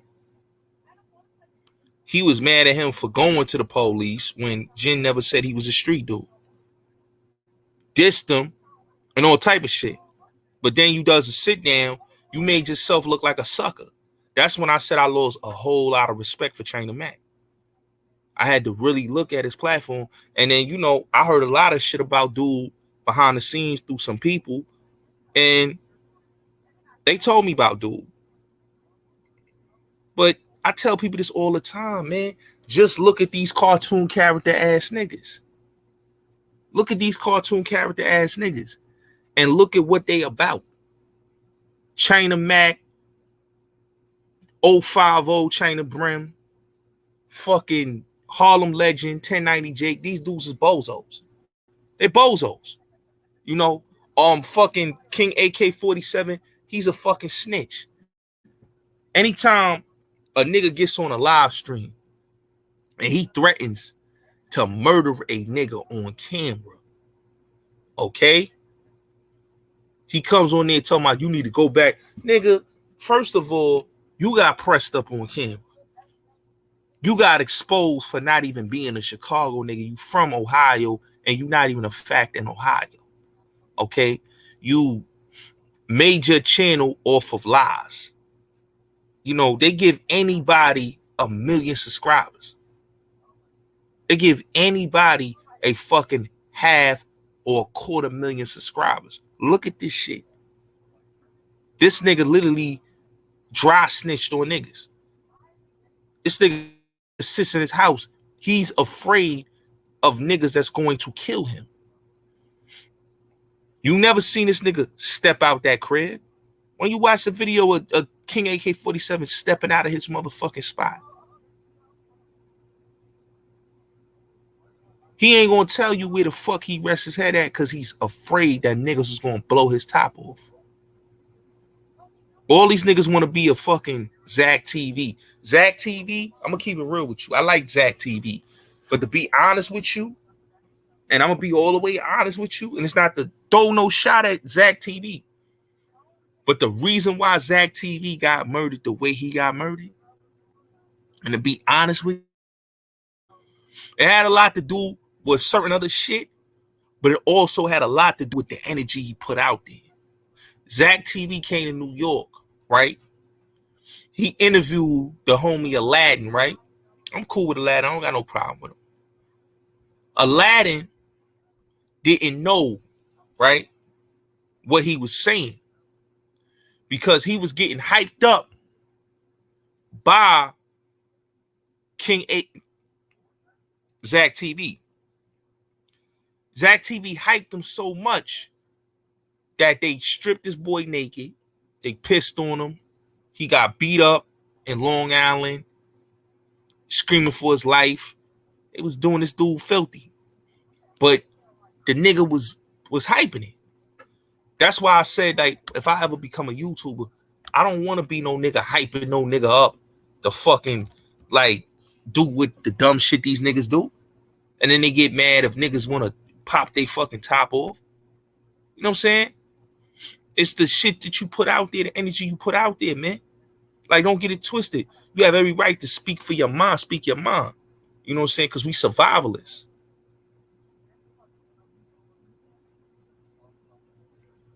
We survivalists. But when a nigga just come on there and clout chase, man, it is what it is. Niggas got to get exposed for that. And Zach TV, his platform ended the way it ended because he basically didn't do what he was supposed to do as a blogger. You're not supposed to live in a city where you promoting a lot of negativity. Are you tired of not getting any YouTube, you know, having no nigga promoting all this negativity and not knowing that nigga, I'm still in Chicago. He was still in Chicago. That's the sad thing about it. He was still in Chicago, living. That's crazy, though. You know? That's real fucking crazy. You know, but, you know, let's listen to a little bit of this shit from last night, man. I'm gonna play some of this audio. And I just want y'all to hear, like, it's shit's sad, bro. In my opinion, as black men, this is why I tell y'all, man, these is bozos. Bozos. The chick, Remy, and I'll say this right now, the chick Remy on some real shit, like, you know, I do a whole live stream about Shorty. You know what I'm saying? Because let me say this about that chick, right? And about any female that join these gangs, right? These chicks was used as Lineup girls. Okay? Lineup girls. And she know what she was. She was a lineup girl. As a lot of bloodettes and a lot of even cripettes, a lot of these girls was lineup girls. This is why they was working in the strip club. This is why they was, going to these clubs, because they was lining up these ballers, these niggas that was getting to that bag. So all them chicks that you seen in the straight stunting magazines and in the music videos, these girls was lining niggas up, putting fucking Mickeys in a nigga drink and eat pills and all type of shit in a nigga drink, sourcing a nigga up. So when they get to the hotel, a nigga tapping you on your fucking head with a pistol. With a pistol. Smacking you, pistol whipping you, doing all greasy. Now, shorty older, she in her 40s now. You know what I'm saying? She trying to be peaceful. That's cool. Shorty, she trying to be grown. I get it. You know what I'm saying? No knock on her. But just tell the fucking truth. Don't make it seem like you was putting fucking work in and all that. You was setting niggas up after they left the club. You was telling the bros to come to the fucking hotel room and get this nigga. Rob this nigga. Let's rob this nigga. I always tell people all the time, man. Niggas, bitches and niggas can't fool me, bro. Been around a lot of motherfuckers, man. Niggas and bitches is all the same, especially when you come in the environment that we come from. You know what I'm saying? And that's what it is. You know what I mean? We got to always remember something, man. As a people, you know what I'm saying? All we did was destroy our community, raped and pillage, and never did nothing to elevate. We ain't elevate. And we should elevate. We ain't trying to elevate as a people. We ain't trying to elevate. We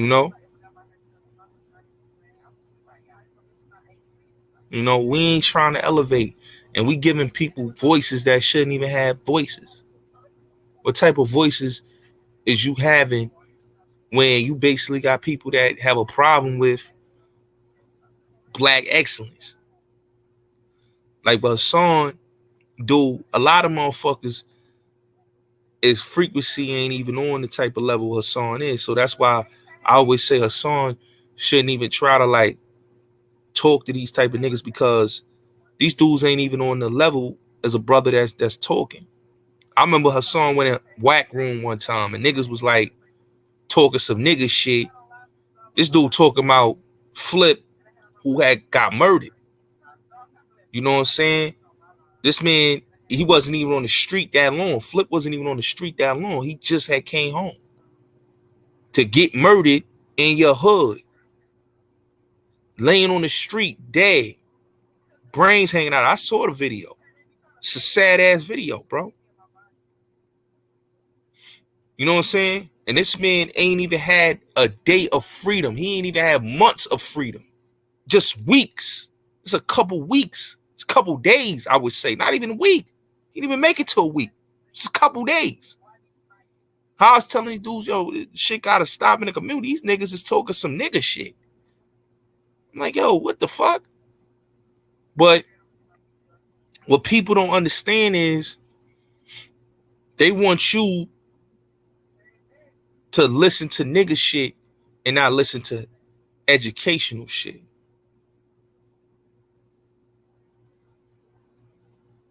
You know what I'm saying? Black women still want to be in their teenage years.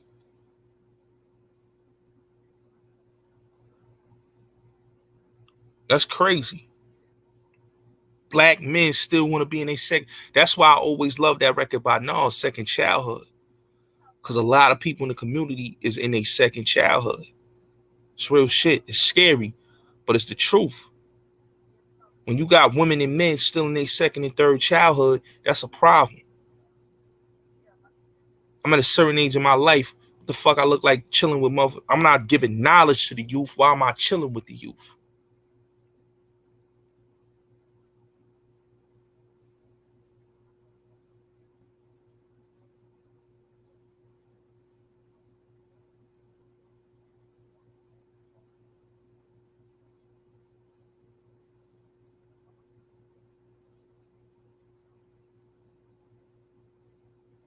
You know,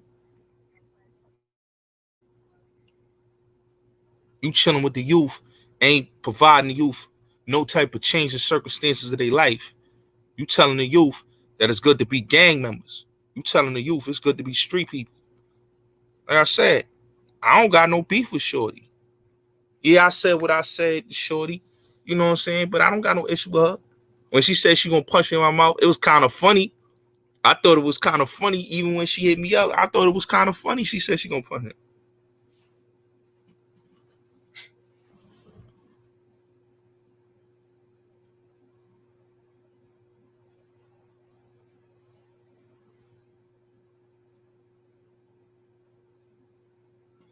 You know? you know? You know what I'm saying? Like I don't got time to be beefing with no female, my nigga. I'm a man at the end of the day. I don't beef with no females. I say what I say about a chick, and I mean what I say. I stand on what the fuck I say. But me going back and forth with a chick and beefing with her, I'm not doing that. I'm not going back and forth beefing with Shorty. You know, it was kind of funny. I thought it was kind of humorous that she said she gonna punch me in my mouth. She gonna beat me up. That's funny. You know what I'm saying? You know what I mean? It's humorous. It's all love. You know what I'm saying? She, you know, but I keep it all the way real. I'm not gonna cap about what the fuck I be talking about. As a black man, I'm not capping.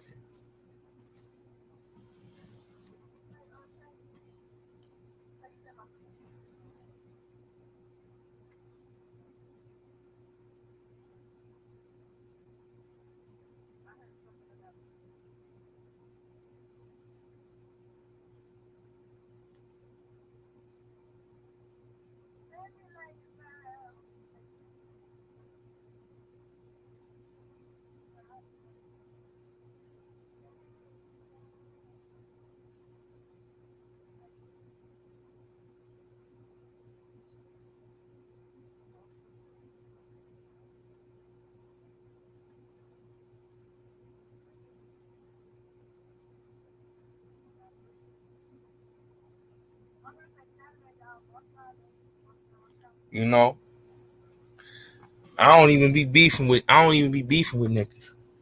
Niggas niggas be trying to come for me, man, and it's sad though. It's sad though, man. Like the AK-47 nigga, it's sad. Some sad shit. You know what I'm saying? It's some sad shit, man. Like niggas like that, man, they clout chasing, man. You know, they clout chasing. I feel bad for that nigga, man.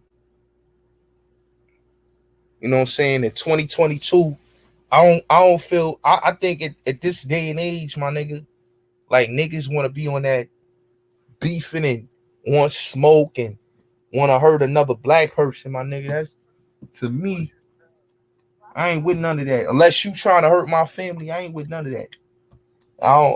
Long as you stay away from me and I stay away from you, we Gucci. I tell niggas all the time, like I don't want no beef with nobody unless you don't come in my vicinity and I don't come in your vicinity. There is no beef. You know what I'm saying? But when you violate, there's gonna always be an issue.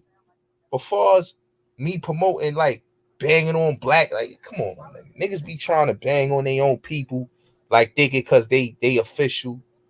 You know that's bozo shit. You know what I'm saying? That's bozo shit. Because if motherfucking cracker gets his way, you know, in a minute, just watch. In a minute, when you see all these niggas get murdered, because you know a lot of people gonna get their gun license. When you see all these people, these young youth get murdered, they want to keep it real. They want to rob. They want to steal. They want to beat on a civilian. Don't go crying to Al Sharpton saying my baby. Because you knew that your baby should have not been in them streets. You knew that your baby should have been that child that should have been in a child place and stayed in his lane. But your baby wanted to be a part of that street life. Your baby wanted to be a part of that gang life. Your baby wanted to play with people. So now your baby got murdered.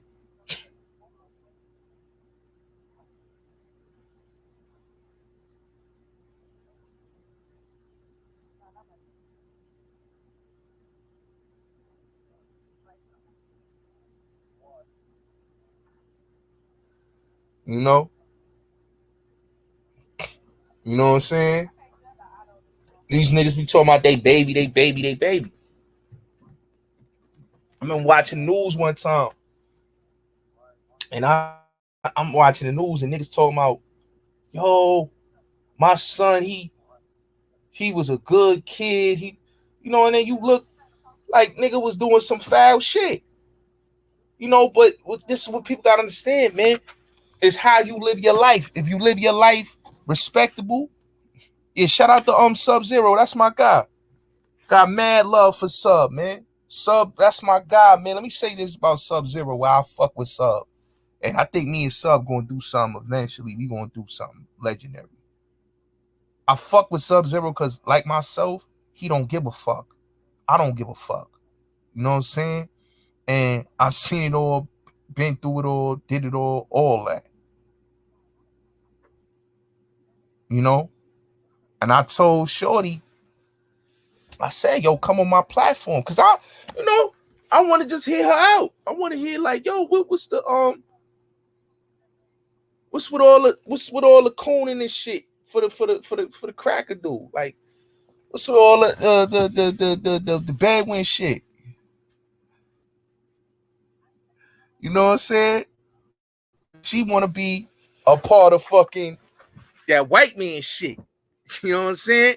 She want to fuck with the cracker. That's the problem. That's why a lot of these motherfucking platforms, you know what I'm saying?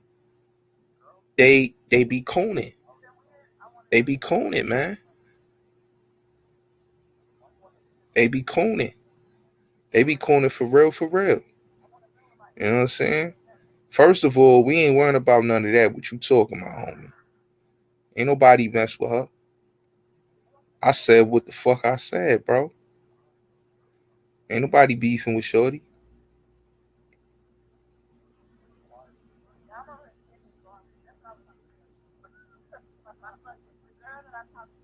Niggas is on my body. Why niggas is on my body? She being loyal to her friend. Who's her friend? A white dude on YouTube that don't come from the environment, that come from Dorchester, Boston. Huh? If she went to Boston, where he come from, and niggas call her, a nigga like a nigga B, would she be like, oh, that's my friend there? And he don't say nothing? I don't got a problem with Shorty. I just said it. Me and Shorty cool. Shorty is cool. Me, I don't got no problem. I don't got an issue. My people's got an issue with her, the people in the audience.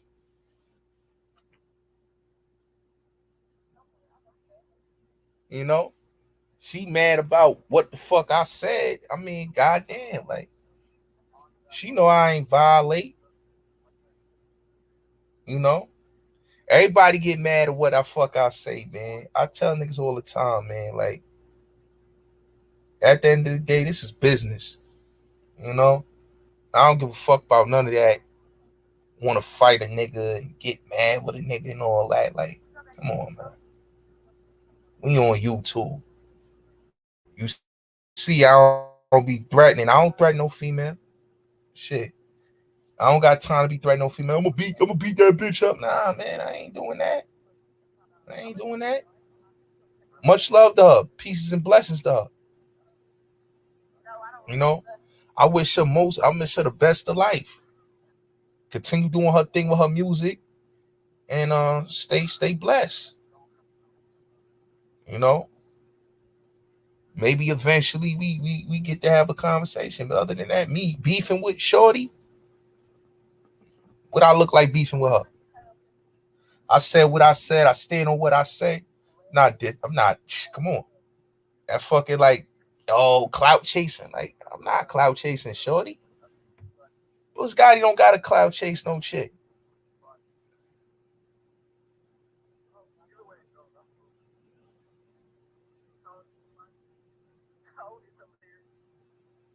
I don't give a fuck about his fucking past. That's the problem. You cared about a white boy that's using your fucking culture. So I know you a stupid bitch, Rose. I know you a stupid bitch because you telling me about a fucking white boy that you know damn well ain't black like you, don't give a fuck about your culture, don't give a fuck about your struggle, and you telling me about what the fuck he been through. The fuck he been through? He been through 400 years of slavery.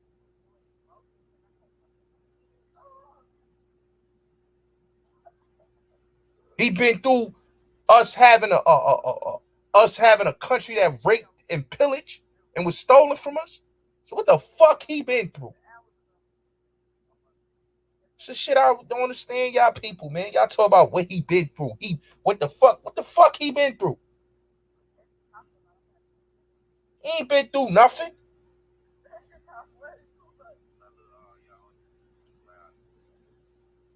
That's the shit I don't be understanding with black people. Y'all think niggas been through shit when they don't even come from what the fuck you come from. That's what I'm saying. Y'all kiss the cracker ass. Kissing a cracker ass like he's supposed to, like that's the great white hope or something. Motherfucker don't give a fuck about your country. He ain't donate. He ain't giving no money back to kids going to college. Is he giving money back to help out motherfucking youth, outreach youth, put them in a program or something? Try to change their life so they don't go get in the gangs? No, he wants to promote gang culture. That's what I'm saying. Niggas, dumbass bozo niggas and bozo bitches support bozo shit. Come on, man. Y'all tough to kill a nigga, to fucking beat up on another black nigga and kill on your own, but you ain't tough with the cracker if he bust you up your fucking head with a fucking nightstick or he beat the shit out you in the street. You talking about, please, police brutality, police brutality. That's what y'all screaming. So get the fuck out of here with that shit. I don't want to hear that. I don't get mad when they kill you in the street like a dog. Y'all don't get mad that they rape your motherfucking ancestors. The fuck is y'all talking about?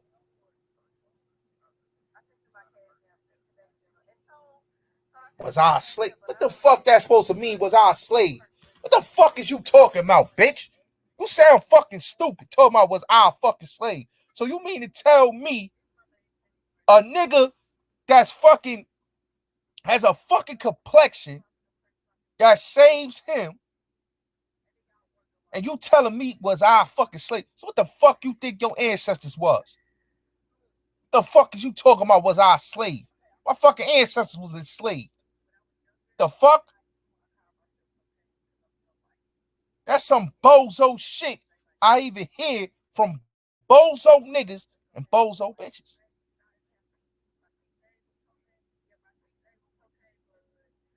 You know what I'm saying? But that's what I'm saying, man. Y'all talk that nigga shit. Nigga shit. Y'all love the motherfucking cracker.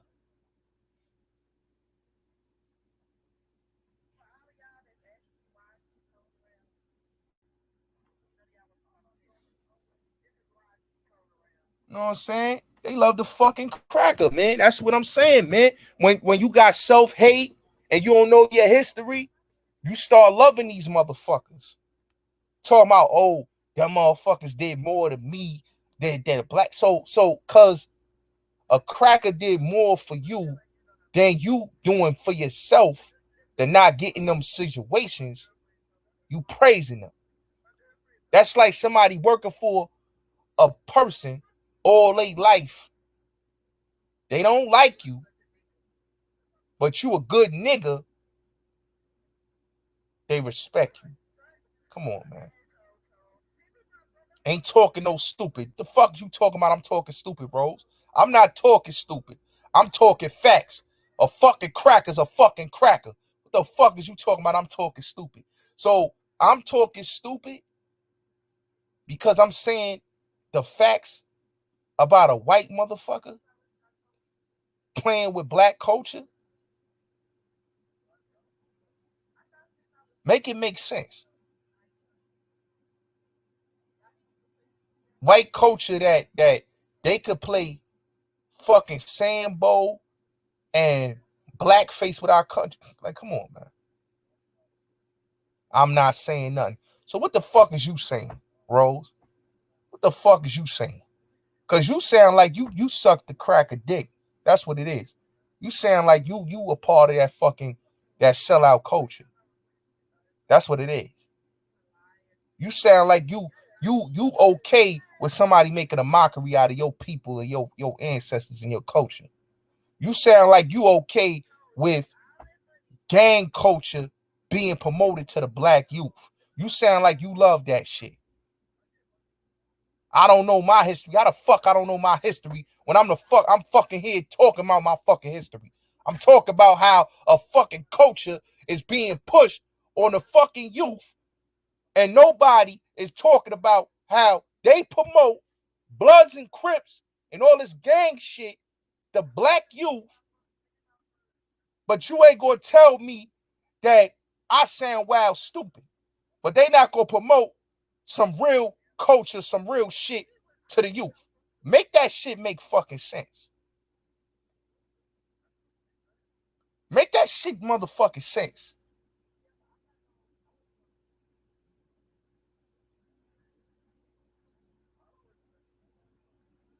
You gonna fire on me. So you gonna fire on a black man, but you not gonna fire on a racist cracker that fucking beat your fucking head in with a nightstick and whooped your fucking ass in the street like a fucking dog. That tell you to squat, open your motherfucking ass cheeks, and cough. You not firing on them. You ain't firing on the niggas that telling you to squat, open your motherfucking shit, and cough. You ain't firing on them. You ain't firing on the people that basically made laws for you to not even be a fucking human being that has you as 3/5 of a human and not even considered as a human being, that they still consider you as an ape and a fucking human.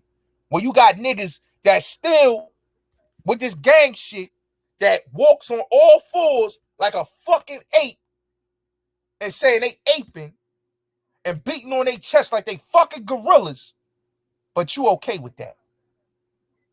I'm jealous. I'm jealous of somebody motherfucking promoting niggatry of my culture. Wow, that's crazy. That's crazy. That's crazy. I'm jealous of somebody promoting. That's crazy. That's crazy. That's crazy. I'm jealous. I'm jealous. That's crazy. I'm jealous of somebody that's promoting our culture, that's taking pictures with young motherfuckers, okay, and promoting gang culture. I don't see no pictures of him with black youth, with young black men. I see him taking pictures, flashing money with motherfucking black and brown men in his pictures, flashing money. This is cool to you. This is cool to you that dudes is throwing up gang signs. He flashing big sums of money and they promoting gang life and death culture to the youth. This is proud culture right here. This is proud culture right here. This picture right here. This is proud shit. This is proud shit. Black women and black men throwing up gang signs. This is proud shit. Grown ass women in their 40s, late 30s, 50s, men in their 50s and 40s and 30s and 20s promoting this. This is cool to you. This is cool to you. That's black culture to you. That's real nigga culture to you. Huh? Huh? That's real nigga culture to you. That's real nigga culture. You proud of that. You proud of that. You proud of that shit. You proud of that. You ain't proud of uplifting black culture, but you proud of nigga culture. You proud of a white motherfucker coming to the hood where motherfuckers living in the projects that's dealing with roaches and rats, pissy hallways, and they ain't got nothing, no way to get the fuck out. And this nigga goes to his fucking mini mansion in Tampa, Florida, living the high good life. This is good to you. This is good to you. They still in poverty. This motherfucker ain't never been in poverty a day of his life. Day of his fucking life. But this is good to you. This is good to you. Black men throwing up gang signs. It's good to you. It's good to you. That's what I'm saying, man.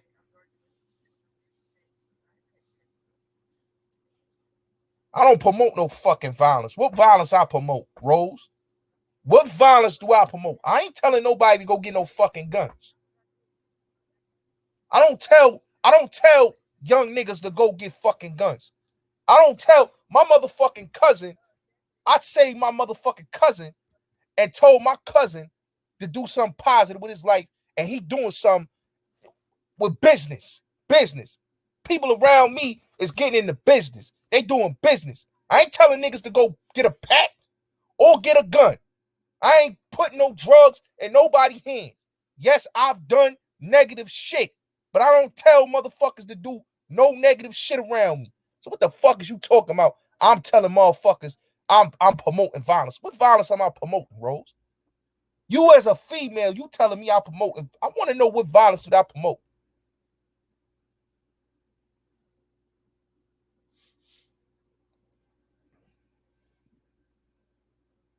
I really want to know. Because she just said I promote violence. I want to know what violence did I promote.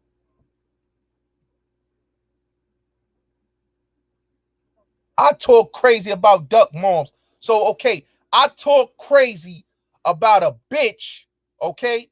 About a bitch that was a fucking horrible fucking mother to her children, okay? A bitch that wasn't shit to her children because she lost 10 kids, okay? 10 kids, and she got 5. She lost 2 to the streets, and she was proud that her son was a street nigga and he was a savage.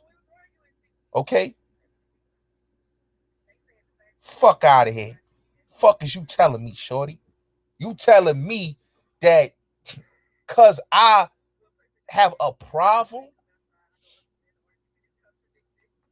with the culture, or I'm promoting negativity? I've never promoted negativity a day in my life on YouTube. You don't see me promote no negativity shit on this platform. I don't tell niggas to go pull out no guns. I don't tell no niggas to go, oh yeah, go shoot somebody. Like, I'm not 5 God. You don't hear me saying, yo, I tell my young niggas to go shoot. I tell my young niggas, yo, do something positive with your life. Become entrepreneurs. That's what I tell my young niggas. Fuck. No, you put out some bullshit and you basically got a problem with what I'm saying. So you have a problem with me exposing COINTELPRO agents that's out here putting drugs and guns and taking pictures with young boys that they should be telling to stay away from the streets. They should not even be encouraging young motherfuckers to join gangs. Why is you encouraging young motherfucking teenagers to join fucking gangs? Why is that something to be proud of? I don't see the Italian mafia encouraging young Italian kids to join fucking gangs or join the mob. I see them encouraging their children to go be in motherfucking law enforcement, to be doctors, to be lawyers, to be in real estate, to be in business. But black and brown motherfuckers want to encourage their children to be in thug life, to be in thug culture. And this is why our culture is the way it is. My mother ain't never been horrible, Rose. My mother ain't never been horrible. My mother ain't never been horrible. Maybe your mother been horrible. Maybe you been a hood rat your whole life. But my mom's ain't never been horrible. So don't put shit out there that ain't true. All right? And like I said, I done did foul shit in my life. But you know what? I'm not out here encouraging little motherfuckers to do what the fuck I do. That's the difference. You people encourage this type of behavior where you have young black males in a picture with a 27-year-old dude, and however old this dude is, next to him. These is young. You could tell all three of these dudes is young, and they throwing up gang signs. And he got a foreign car behind him. But he's flexing in the hood, and they still in the hood. This is gangster. This is cool. This is the life.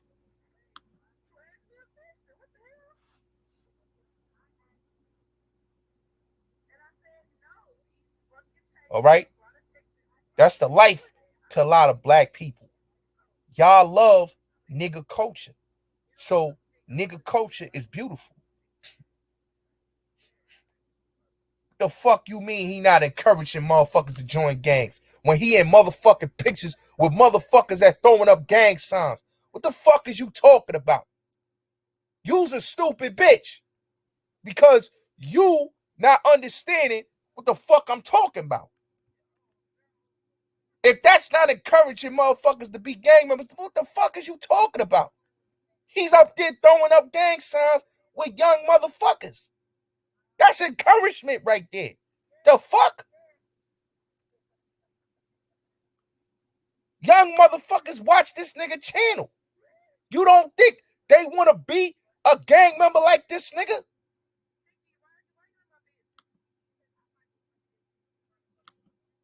Like that's what I'm saying. Like the idiocy of people when they talk, it's ridiculous, man.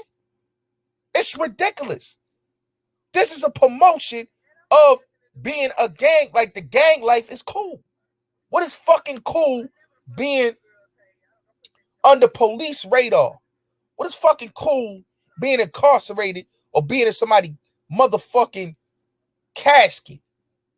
This shit don't give you no 501s. This shit don't give you no motherfucking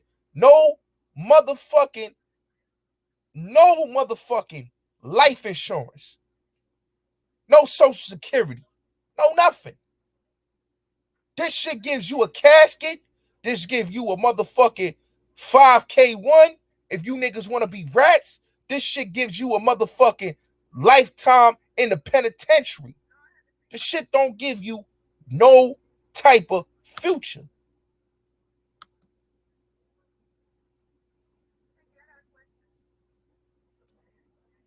All right?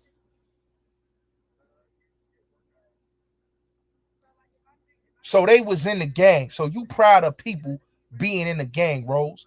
You proud of that? You proud of that? I want to ask you a question. How old is you? Is you black? Huh, Rose? Or you just a dumbass female?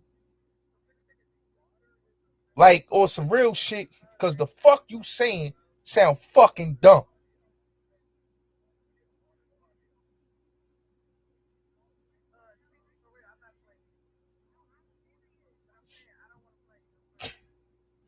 You know what I'm saying? Motherfuckers go to the projects and he ain't changing these niggas' circumstances of living. These dudes are still in the hood. They still living in that fucking squalor. What motivation is that?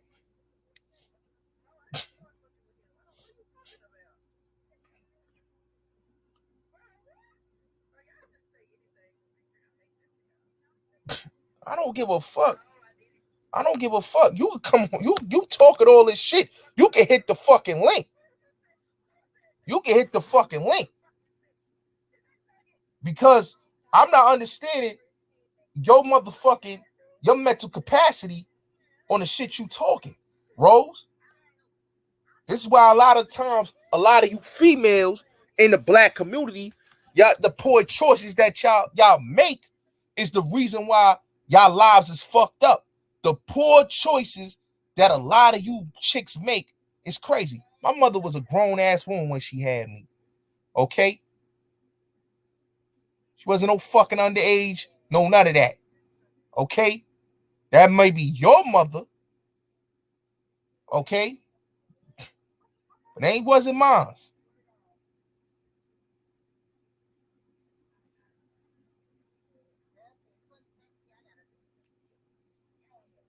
All right? So you, Rose, as a female, you sound like an ignorant hood rat chick. You the same one that said, I want a hood nigga.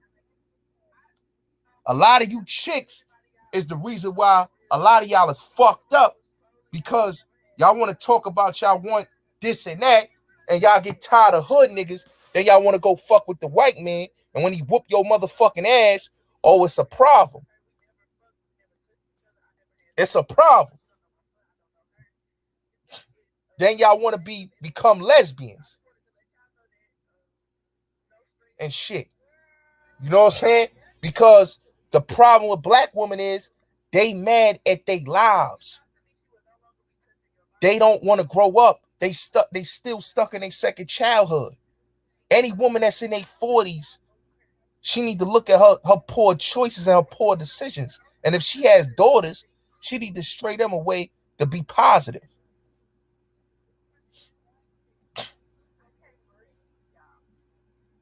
Okay? And like I said, Rose is the true definition of a female that made poor choices and decisions. This is why she talks the way she talks. I could tell she a stripper chick. She work at the strip club. I could tell that the niggas she fucking is niggas that been in and out of prison. And she go back and forth with the next baller, the next hustler. She don't know nothing about a nigga being a good nigga, a 9-to-5 nigga. She know a nigga that been in and out of fucking prison. That's what she knows. So her mindset is the mindset of a black woman that's stuck in her second childhood. All right? No, you care what I think about you because you are what the definition what I'm talking about. You are a chick that is still in that strip club. You still in that strip club. You still fucking with nigga after nigga after nigga after nigga. All right? And you probably done dated a bunch of gang niggas. And you probably done stashed a bunch of pistols in your crib, drugs in your house. You got kids. You probably had your kids around a bunch of random niggas coming in and out of your fucking house. That's what a lot of you niggas don't understand. A lot of these black women be the problems with they self. And I'm going to start talking about this on my platform more. A lot of y'all be the problem. That's why I fucks with Kevin Samuels when he said the shit he said. A lot of chicks like her, a lot of hood rat chicks like her that's still in their fucking 40s and 30s that ain't never changed their life is because the poor decisions. So a chick like her, I would fuck her and leave her ass at the fucking hotel and won't even call her because she ain't no good but for sex. She's nothing else good with her is for sex. It's to just bend her over and fuck her and leave her ass packing. That's it. That's all she good for. She ain't good for a relationship. She ain't good for marriage because she don't got nothing. She don't got nothing to offer. She's a liability. She don't got nothing to offer you in life.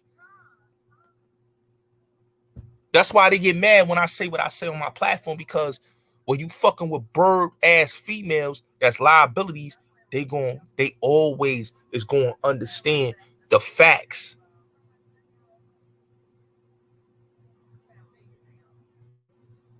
All right? The facts is the facts. That's why she quiet, because she know the type of chick she is. She might be rolling her eyes right now, and fucking, fucking neck rolling and getting mad and sucking her teeth. But she know it's the truth. She's a hoe. She knows she's a hoe. She knows she's a Jezebel. She knows she a harlot. She know what the fuck she is. And she gonna be that the rest of the time of her life. She gonna be that hoe. She want niggas to simp on her and spend money on her and trick on her. So she could take that same money and give it to an ain't shit nigga that don't give a fuck about her, that fuck in her house and dog her out and use up the motherfucking TV and use up everything in the crib and eat up all the food, and she ain't even barely feeding her kids right. She ain't feeding her kids right. She ain't taking her kids to school. She ain't doing none of that.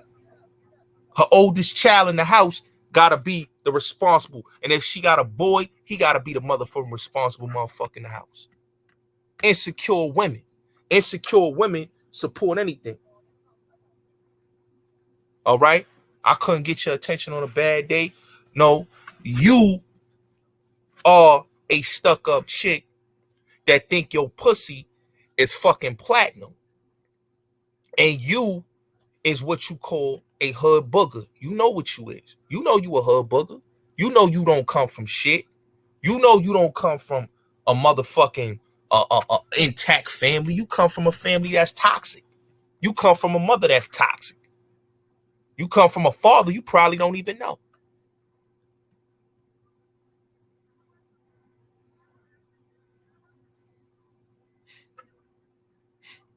All right? And that's what it is.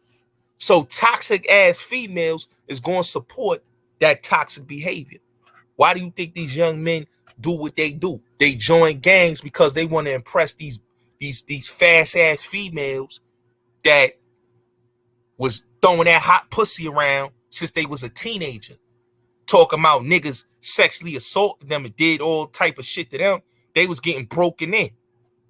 The Spanish culture, and no disrespect to the Latino culture, but the Puerto Ricans know they have sex with their mother. They deal with their fucking kid. The fathers, they taking baths with their fucking daughters. They breaking their daughters in.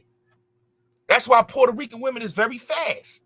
No, and no disrespect, but Puerto Rican women is very fast.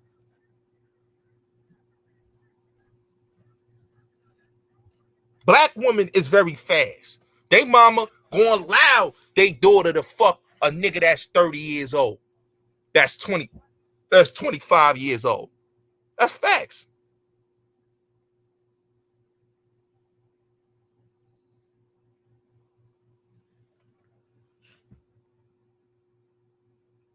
You know? So that's what it is. You know what I'm saying? And it's not, and I'm just keeping it real. These chicks allow older men to deal with their daughters. They don't give a fuck. They don't give a fuck.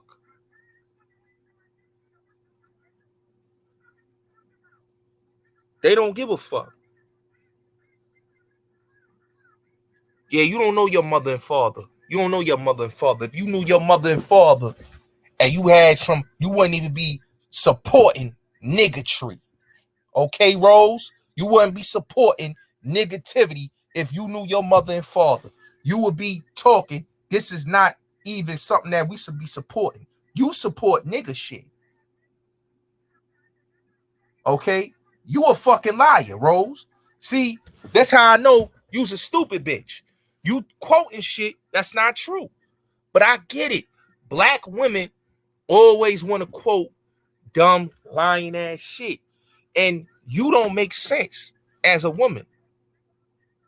And Lou, I'm talking facts, bro.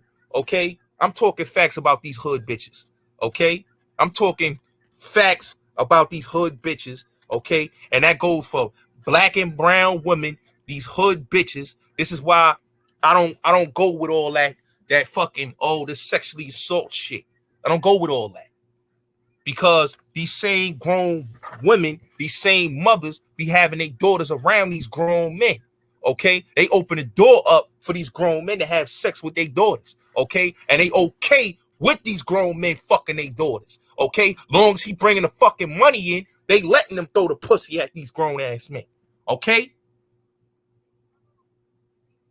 That's why when the chick get up there and say all this about black culture, the fuck? Talking about, the white man did all this for me and all that. Like, bitch, we already know. You sold pussy. So we already know. I ain't quoting no ignorant shit. I'm quoting facts, bro.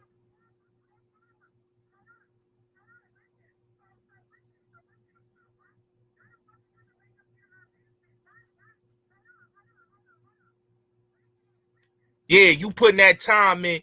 You working for that white man. You putting that time in talking about that pension. Yeah, you talking about that pension. Okay? You talking all that shit, but it's all good. Negativity. Ain't no negativity, Rose. The fuck is you talking about? You the one with all the negativity. You the one with the supporting the nigga, the ratchet shit. Ain't nobody supporting no ratchet shit over here. You supporting ratchet shit. You co-signing niggas being niggas. You co-signing bitches doing bitches and nigga shit. But it's all good though. We know what type of bird chick you is. We know what type of nigga you lay up with. You's a bird.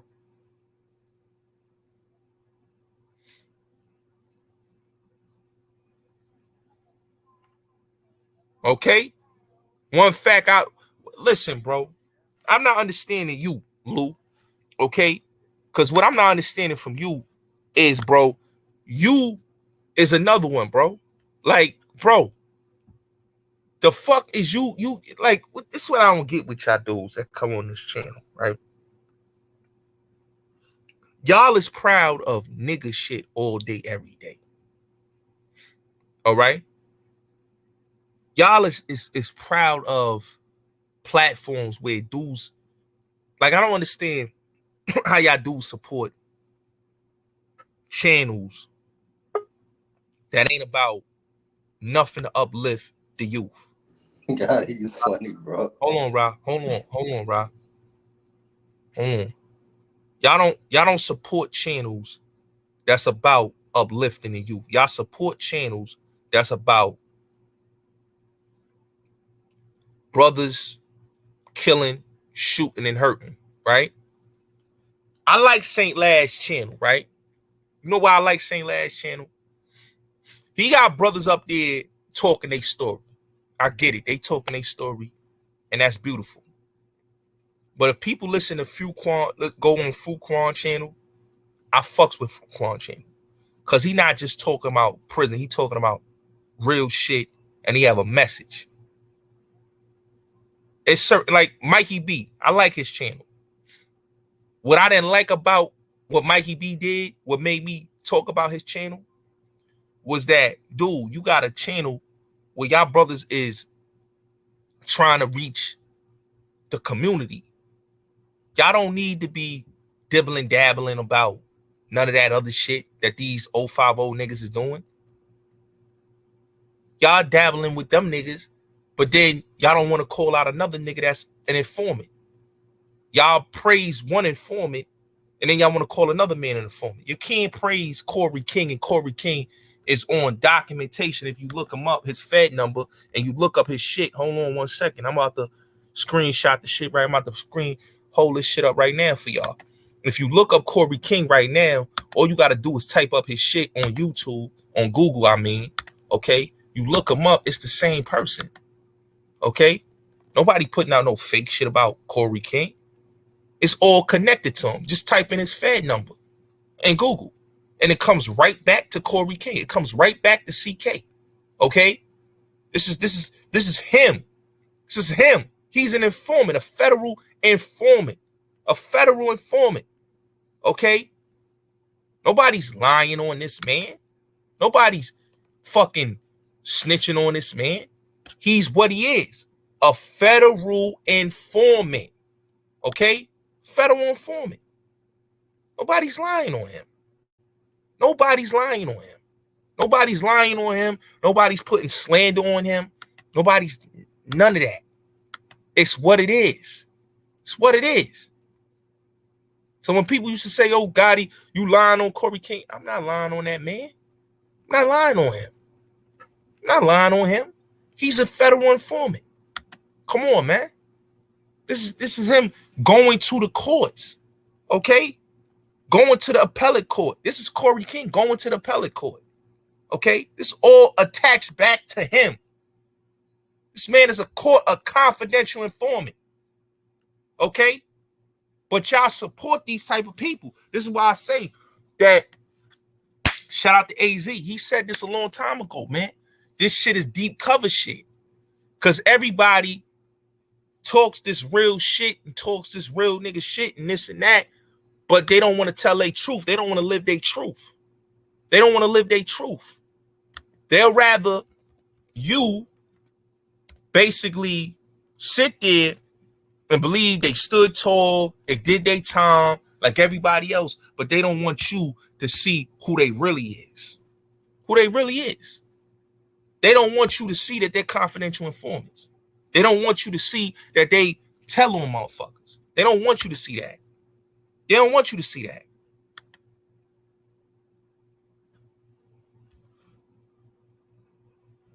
They don't want you to see that. They don't want you to see that because they're not going to promote that. They're not going to promote that shit. This is why the streets is the way it is. It's the informants that's poisoning the minds of the youth. They're the ones that's putting the guns in the youth hands. This is why gentrification, all you got to break down what gentrification is. If you break down all parts of gentrification, everybody's involved in gentrification. The gang leaders is involved with it. The street dudes, the confidential informant gang leaders, they're involved in gentrification. The dudes in the street, they're involved with it because they going hand in hand. They doing the dirty work for the real estate developers and the politicians. The police is the goons for the politicians and the motherfucking real estate developers. Just like the snitch ass gang leader that's giving up intel and motherfucking information, but he's the fucking leader of the gang. See, this is why I tell people all the time, man, do your investigation, man. Understand what's really going on. It's deeper than, it's like I love the ending of fucking New Jack City. He said it's deeper than Nino Brown. A lot of this shit is deeper than Nino Brown, my nigga. If you really break it down, you really break it down. That's why I fuck with that movie that shout out to the homie OG Turtle. Dolphin. If you watch that movie closely, it breaks down gentrification in so many levels because it shows you different parts of it. From the police side, from the politician side, from the real estate developer side, and from the street dude side. Everybody goes hand in hand. So don't believe the hype that these motherfuckers is not selling out your community, that they not leading your motherfucking children to slaughter. These motherfuckers go down to the fucking city hall. They go downtown to look at the records, to see who owe debts. If you got a child that's incarcerated, okay, your son is incarcerated and you put your house up to get him back on the street, you in debt with the city. So now the city could slide in and take your property. But you don't hear me though. Y'all don't hear me though. Y'all not peeping game though. This is why these niggas don't like me.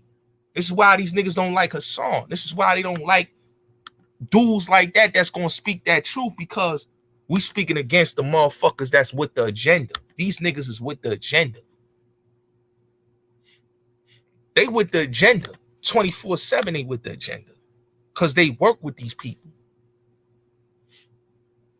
Don't ever think that they not with the agenda. They is with the agenda. They ain't for no black, no pro-black shit. they was pro-black, they would be telling the youth to put the guns down. They not doing that.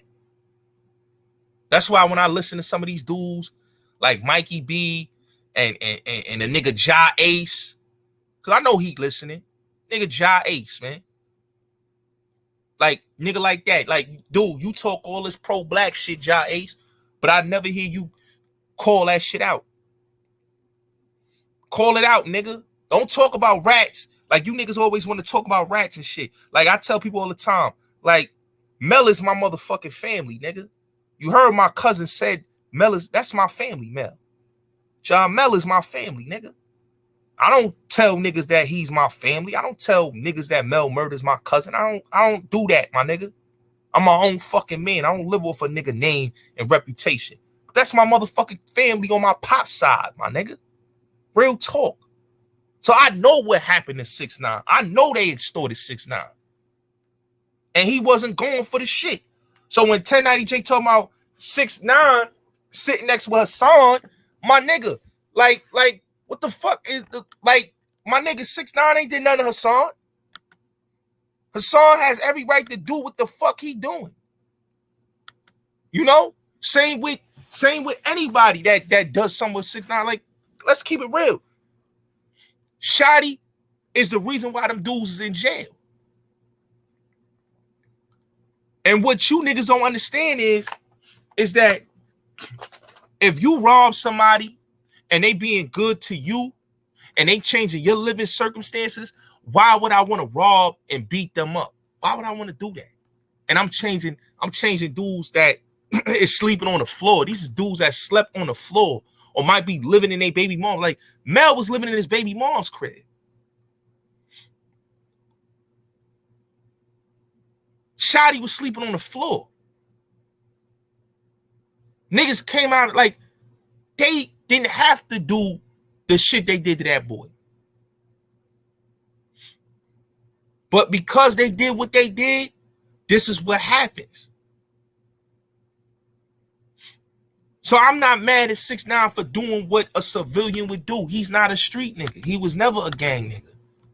He just wanted to promote music. And everybody got to understand, being a rapper, it's an image. It's an image. You selling records. It's an image. It's just like what an actor does. It's the same thing. It's an image. He sold the image. You know? All they had to do was fall in line. If Mel didn't listen to Jim, a dude that didn't even change his living circumstances, Mel was still in Bed-Stuy. Jim ain't changed his circumstances, have him living and get him a crib in Jersey. He didn't change that man's life, how he lived. He didn't change how he lived in Jersey. Niggas still living in Bed-Stuy and banging for it, going hard for a nigga that ain't gave two fucks. Nigga got shot over him, all type of shit. But he never changed that man's living circumstances. Didn't take this man out of the country. Didn't take none of these dudes out of the country. 6ix9ine took these dudes out of the country. I can't fault no nigga that treated niggas good. But you have to always remember something. A bum with money gonna always have bum mentalities. When you a bum with money, you're not gonna have the mentality of a boss nigga. You're gonna have the mentality of that bum that you are. So the money is not gonna change a dude's mentality. So that's why, like, I don't fault 6ix9ine. I'm not mad at 6ix9ine. I hear what 6ix9ine saying. You know what I'm saying? And I understand he don't come from that era. You know how much real niggas I've been on the phone with that say, yo, boy, niggas, they fucked up that bag. All they had to do was let him do music. That's all they had to do. They fucked up the bag. They ain't let the boy do music. If they'd have let him do the music, they wouldn't be in prison. Shotty, being Shotty, he fucked up a bag. He fucked up a great bag for everybody. That would have changed all them niggas' lives. Them niggas would have been living good. But when you dealing with niggas that ain't never had shit, that's the shit happens to niggas. Shotty is a nigga that ain't never had shit. What do you expect from a nigga like that?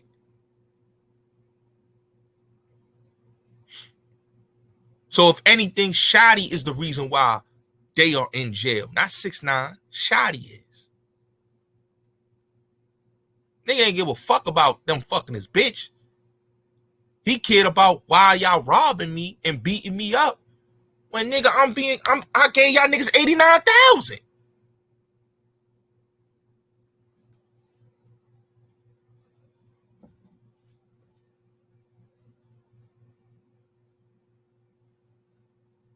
Come on, man. That's why I say all the time, man. Like, gang culture is white supremacy. It's white supremacy. Yes, they don't have to, but they still kill your black ass. Let's keep it real. They'll still kill your black ass. They kill us every day out here. Police kill you every fucking day out here. Think they don't? They kill you every day. They whoop your ass. They shoot you. These white motherfuckers, they don't like niggas. They will shoot you any time of the day. They scared as fuck the police. And they will light your ass up. And it's facts. That's why, like me, my nigga, I don't fuck with these niggas. Because I feel like a lot of these niggas is frauds. They come on here and they talk all this pro-black militant shit and talk about the youth and talk about mental illness and all that, but nobody want to talk about why the fuck the youth is the way it is. They don't want to talk about how these fake ass OGs is corrupting these young motherfuckers. Let's get to that. Like Zip the Drip say, let's get to that. Let's get to that. Shout out to Zip with the Drip. Let's get to that. They don't want to get to that. None of them niggas want to get to that. They don't want to get to that.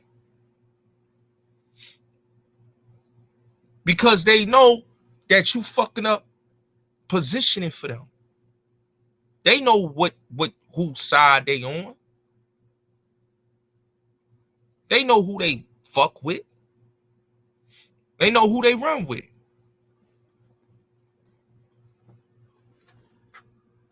Yo, Mo, you already know, bro.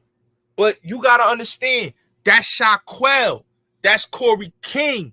That's motherfucking fucking Pimp and fucking Shy 120. These niggas gave this nigga a pass to talk like that, bro.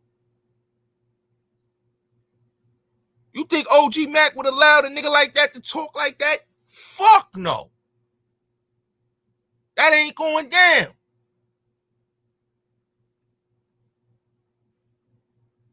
It was one thing about the Bloods in the 90s that it was a different type of pecking order. Not that Fugazi shit. But when you cut the head from the snake, it's like what they did with Chief Malik. It's just like what they did with Larry Hoover. When you cut the head of the snake, of these gangs, and you get them out of here, you get anybody to take over and they fuck up, corrupt these sets. You look at Raymond Washington. You know what I'm saying? You look at all that. You look at Tukey, right? All that shit they did. Like, you look at the stories of the Crips and all these gangs. These was gangs that was started. Like, people don't understand. It all came from the Crips. All came from Slausons. You know? Bunchy Carter and them. You know what I'm saying? That's the creation. That's the foundation. You know what I'm saying? That's what people don't understand. But they'll tell you the fucking bullshit they always want to talk about. Oh, these gangs. Melvin Farber said it out his mouth, nigga. Okay? And a lot of older black men that were part of these gangs will tell you these gangs are white supremacist gangs. They pro-white supremacists, my nigga. They not for no elevation. They not for that.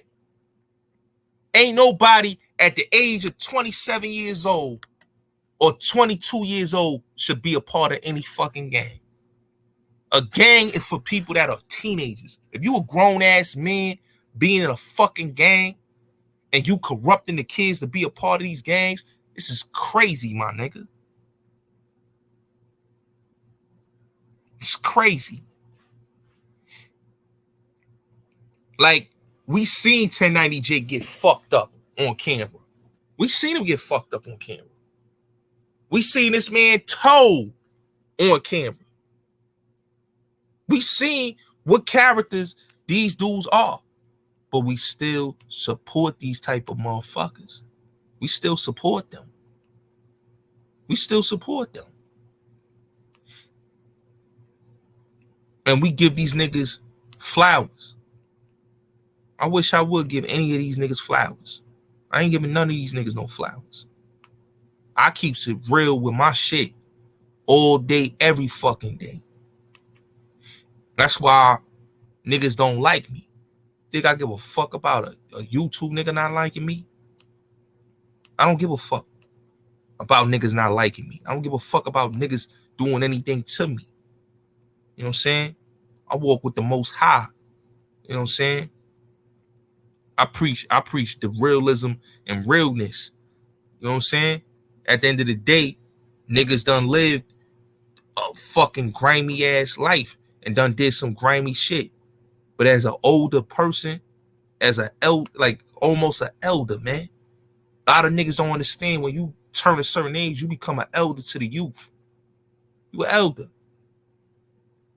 God put us here on a purpose to be messengers and prophets. All this motherfucking shit that these niggas be talking about and be promoting, like, these niggas got children. Is y'all promoting this shit to y'all children? You know? No, I know how it was started, Gary. I know how it was started. I know it was started because of that. But it all came from the Slausons, though, Gary. Okay? It all came from, like I said, Bunchy Carter. These is dudes that it all, like, we could go back with it.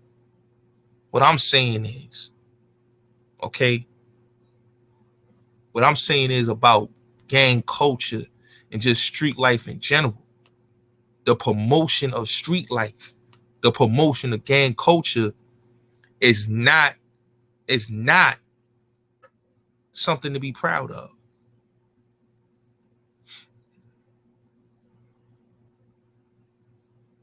That's a fact, Mo. He not going to the Bronx. He not going to Harlem. He not going to Queens. He not going to these hoodies. He not going to them hoods with that shit. They not allowing that. You know what I'm saying? But he could go to Brooklyn because these niggas are compromised their integrity. Just remember, these are the same niggas that'll have Vice come to motherfucking to, like, I watched the shit with the Crip shit. They was on Vice. This nigga was 30-something years old trying to join a Crip gang, man. They and Sally Matthews. And I'm looking at these dudes. I'm saying to myself, yo, y'all niggas is on here promoting this shit. And it's young people watching this shit where a nigga getting beat up, his eye socket hanging out. They beat this nigga up on camera. Vice is promoting this. And they getting money off for this. But y'all niggas don't look at what y'all promoting to our culture. Y'all can look up the video. Silent Murder Crips. Look it up. It's on YouTube.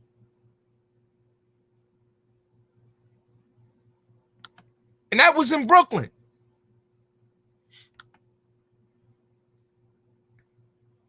And these niggas wonder why they get indicted. They wonder why they go to jail.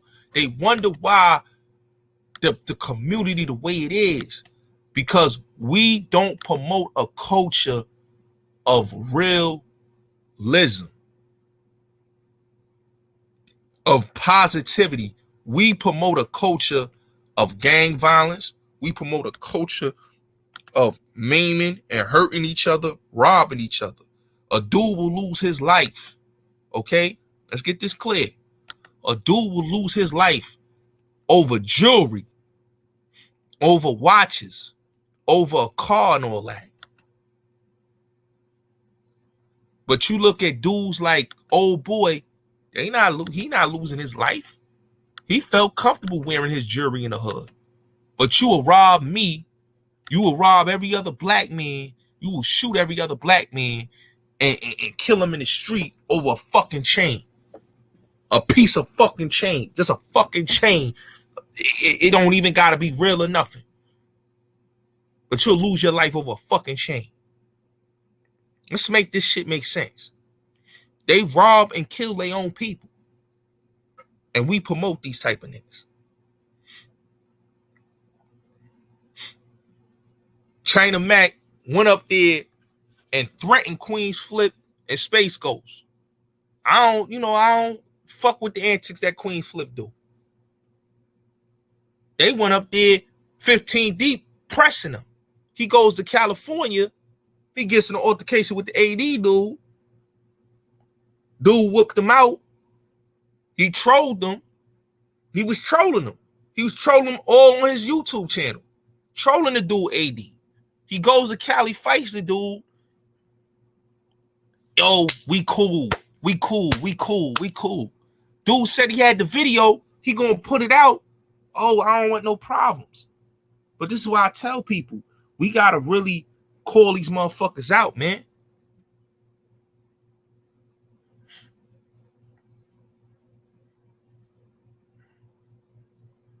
Hey, yo, Mo, man. Listen, bro. R.I.P. S.I., man. That man wanted the, and niggas know this, wanted to shut down that whole GKB G-Shine shit. If you got niggas that been thrown out of the whip, that's not active bloods, CK, Shaquell, many other dudes, not active bloods, been thrown out of the whip. And they come online. CK comes online. This man been out of the blood, was thrown out of the bloods in 1998. He is out of the books. Okay, he's not even in the books. They bring this man in there. Shaquell and them bring this man back. After they did what they did to overthrow OG Mac, they bring him back in the loop.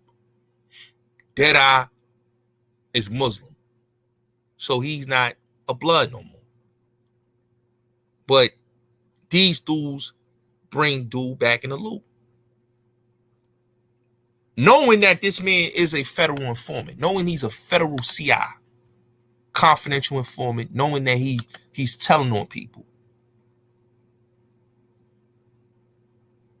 they bring him back in the loop.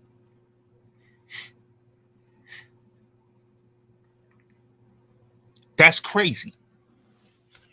But that just goes to show you who is these niggas. If you fucking with a nigga that you know what I'm saying, R.I.P. Robo Just. But you see, Robo Just is a real one, Mo. You know what I'm saying? Robo Just was a real one before he was blood. You know what I'm saying? Robo Just was with Preem. So he come from a solid foundation. He was a somebody before he was in Rikers Island, was up north. He was a somebody. Robo Just is a somebody, my nigga. That's a name that you watch the Supreme Team documentary. Who name you see up there? Robo Just name. That man was a legend before blood. All through Queens, everybody know Robo Just. Corey D, if you listen to Corey D dedication letter, who Corey D speaks on that record? He shouts out Robo Just in Corey D dedication letter in Baisley Park. He shouts that man's name out on that record, on that freestyle. So we talking about dudes that's solid. SI, solid individual. These are solid brothers right here. Magoo, solid. These other dudes, who is these dudes? Who was these dudes before they was Blood? Now, Shaquell had a name before Blood. But who was the other niggas? The CKs. Who was CK? No knock on Pimp, but who was Pimp? Pimp danced for Salt and Pepper.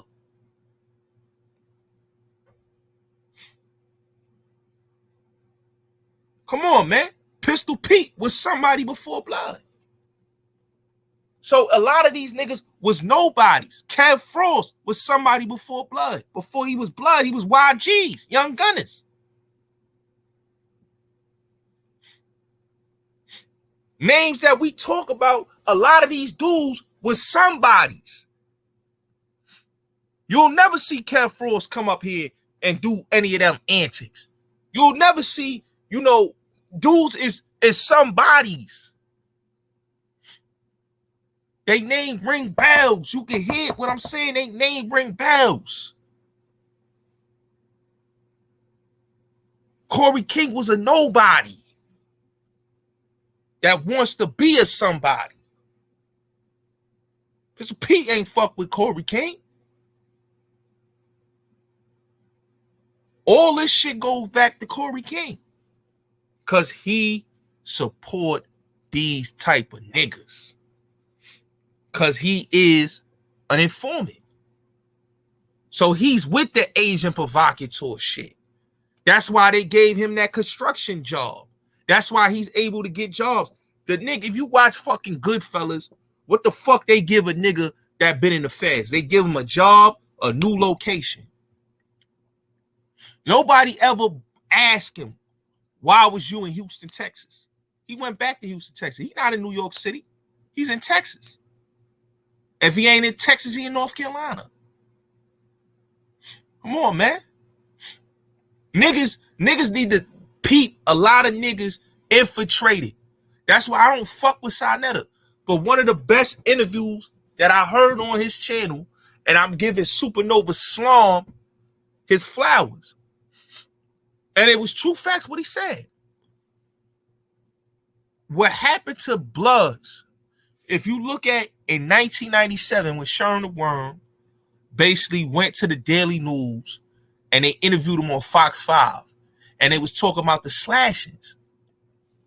Niggas was coming home from jail. These niggas was fake Bloods or they was faded. These niggas was homosexuals. These niggas was snitches. And they was coming out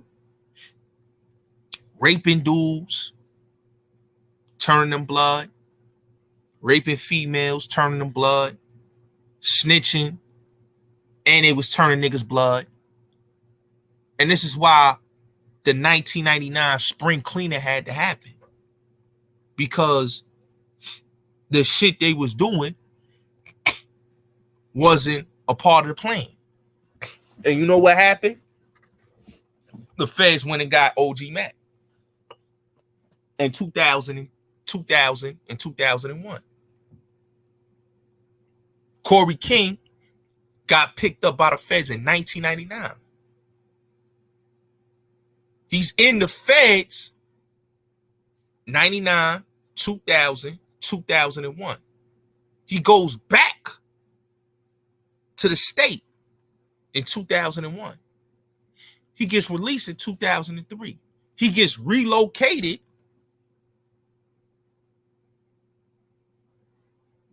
when he gets out. Let's keep it real. But nobody never correlated that shit. That was the biggest. Listen, before 9/11, okay, this is true facts. I don't give a fuck what no niggas say. Before 9/11, the Bloods in New York and even the Crips, they had a gang squad to dismember the Crips and the Blood in New York City in 2001. What stopped that was the terrorists, or allegedly ran through those towers with the planes. And that's what stopped the gang indictments that was going to crumble all the gangs in 2001. 9/11 saved the UBN, and it saved the Crips, it saved a lot of gangs.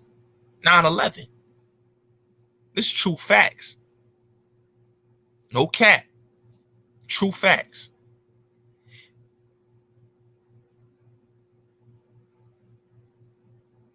So that's why I tell niggas all the time, these fake OGs, these fake big homies that came on YouTube, that Queens Flip was bringing up, they wasn't the big homies.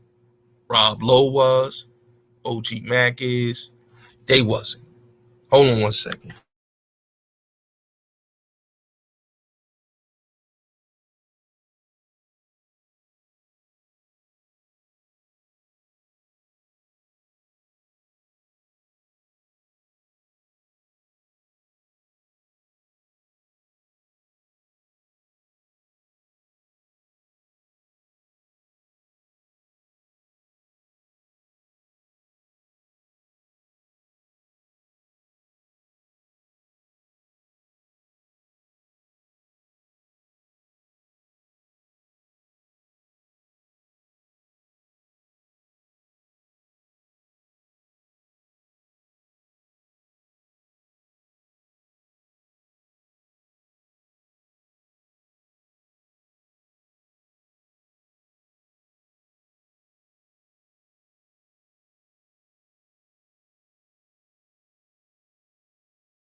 Yeah, salute, Jaffe. But yeah, this is why I say, like, these dudes, you know, they come on here and they promote that culture.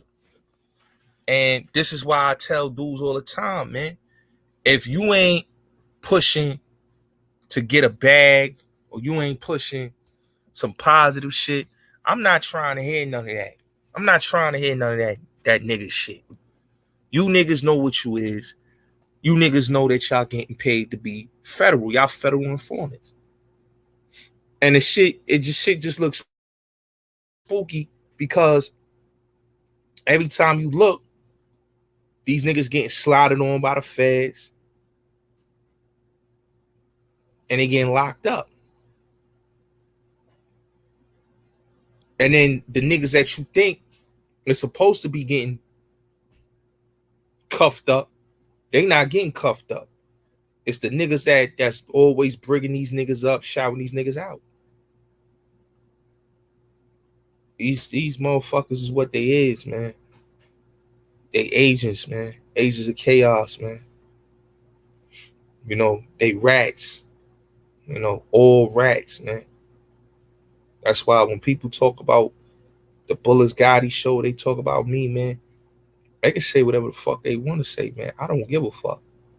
Y'all niggas is rats. All day, every day. You know, Five God, you know, he thing with Five God is that nigga is just out to lunch. I don't even argue with him. You know, the sad thing about him is, nigga, he fucked up his situation. And he should have never even started that beef up. Because niggas ain't had no beef with him. But once a nigga feels some type of way, these niggas get in they, you know, they feelings. Like 10 toes down. Like, look at that dude. Just look at that dude. This is a dude that, mind you, his mentality is he's a sucker and he's a liar and he's a hater and he's a fake street nigga. Okay? He's a fake street nigga. Ain't no way a nigga at his age that ain't even got a good relationship with his own son. Let's keep it real. He don't even got a good relationship with his own son. nigga on YouTube beefing with niggas, clout chasing, and making up lies. You know what I'm saying? I could never be cool with a nigga like that. I could never. Like, oh so Bossy's perfect example. I can't be cool with a nigga like him.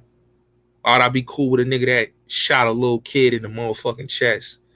And then after you shoot the little kid in the chest, nigga, you ran off. He was 11 years old, bro. You was 18. You basically fucked him up for the rest of his life. For the rest of his life, my nigga. He now, at this age, bro, he has respiratory problems because of you. Because you was beefing with his brother. You was a man enough to go holler at his brother. You rather shoot the nigga in the chest. It's crazy. But that just goes to show you cowardly individuals, cowardly-hearted individuals do cowardly shit. I can't sit across the table with these niggas. I can't. I can't fuck with China Brim because he's a bird. Me and him don't have, like, he's an idiot and he'll do anything for views. He'll sell his ass for a view. He'll lie on niggas for a view. So we know what type of nigga he is. We know what type of nigga we know what type of shit he's into.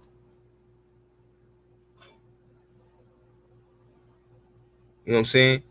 We know he don't stand for no integrity and no morals, because if you could allow a nigga to talk, like the nigga talk greasy to them niggas. Like literally, talk greasy to them niggas. Didn't even say them niggas' names. And then after he talk greasy to them niggas, then they want to praise the nigga. Like, come on, my nigga. He talk greasy to you and a nigga Hall of Legend. And y'all ate that. But if a nigga came up there that looked just like y'all would have shut them down. Y'all would have threw them off the stage. Y'all would have cursed them out. Y'all would have said all type of wild, reckless shit. But he come up there showing you that whitey mighty, you know what I'm saying? That how you call it? That motherfucking the white man saved the day shit. Oh yeah, you ain't got none of that energy. But it is what it is, man. It's been real, man. I've been here for like 3 hours, man. These niggas is clowns, man. You know, these dudes, like, facts. Shaquille been doing that. He been protecting rats. We know that. You know, when you start protecting them type of niggas, bro, that just goes to show you what type of nigga he is, Mo. That just goes to show you what type of nigga he is. Remember, they don't want to talk about the original 50 Cent being a snitch. You know what I'm saying? They don't even want to talk about that. And he's a whole informant, bro. They don't even want to talk about the original 50 Cent being a police informant. They don't want to talk about that. You know what I'm saying? They talk about, like, shout out to Devon, right? I like what Devon said and that whole, when he broke down the Nuke shit. Yes. And if you read the story on Nuke, he did tell on the whole situation with Porterfield. But Porterfield was also a police informant. Let's get this clear too. So both sides, you know, it's wacky. But shout out to Devon, because Devon broke it down real nice. You know, Kareem Berry. Look at these dudes. Look at who they solidified. Look who 050 was caping for. Kareem Berry, a nigga that's a rat. These niggas be snitches. Yeah, the original 50 Cent was a snitch. You know? These niggas be snitches, man. They be snitches. They just don't like a nigga like myself or anybody else to tell the truth. You know what I'm saying? And like, I'm gonna keep it real. Shout out to 50 Cent. When 50 Cent told Jimmy Henchman he wasn't gonna go pay for the nigga headstone, the original 50 Cent headstone, old boy felt the type of way. Now, that's your man's. Jimmy Henchman money got paper. His money was up. Why you ain't paid for the headstone of the original 50 Cent? You know what I'm saying? So a lot of these niggas, man, I keep it real. These niggas will put the rat tag on niggas, but these niggas be the fucking rats. Let's keep it real, man. You watch that Preem documentary. I'm not going to even say the name of the nigga, but in the documentary, and I don't got no problems with the homie. Me and him had good conversations. You know, he cool ass nigga. You know, but a nigga wife, Prince wife already said, you know, let's keep it real. Prince wife said son was a rat in the documentary. When niggas saying why he ain't in the document in the Supreme Team documentary, you ask yourself why he ain't in the Supreme Team documentary. They calling the man an informant. Read between the lines. And I ain't gonna say, I'm not gonna even say no names. Y'all know who I'm talking about. If you from Queens or you from New York City, you know who the nigga I'm talking about. They said in the documentary, his wife sat there and said the nigga was on the phone. Police come kicking Prince's door. Come on, my nigga. They letting you know son was a rat. Sad to say it, but hey, I heard it. Niggas been done told me, but you know, and it's kind of crazy. He was defending old boy. He was in Clubhouse defending old boy. When I put the paperwork out on him, you know, and I thought, you know, because he said old girl told him. So when I heard in the Supreme Team documentary, it confirmed everything. I heard it from a couple people, my nigga. A couple people from Queens. Nah, Mo, you know who I'm talking about too, Mo. I'm not going to say who it is. I'm going to just say this. I'm going to give you a hint. His nephew was a rapper. His sister's in the music industry. He's also in the music industry, but he was affiliated with them. Okay, and if you watch the Preem Team documentary, Prince's wife already said the nigga was on the phone when the police kicked his door.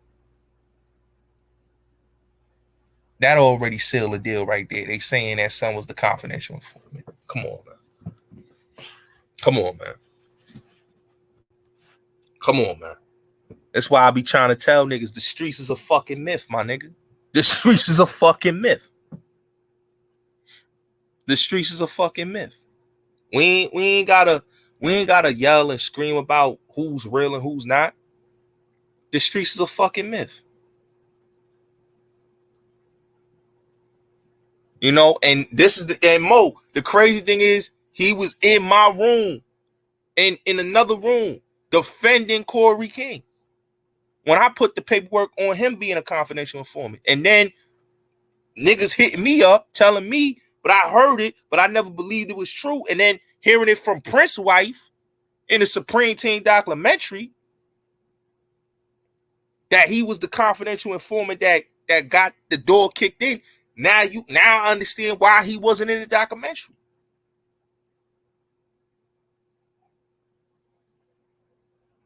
Come on, man. This streets ain't what it is. That's why, like, I understand why AZ said this things he said it on joint. He said, yo, when you look at the game, everybody, when you think everybody is on the up and up, everybody playing the game, but motherfuckers is playing the game and they playing the game dirty.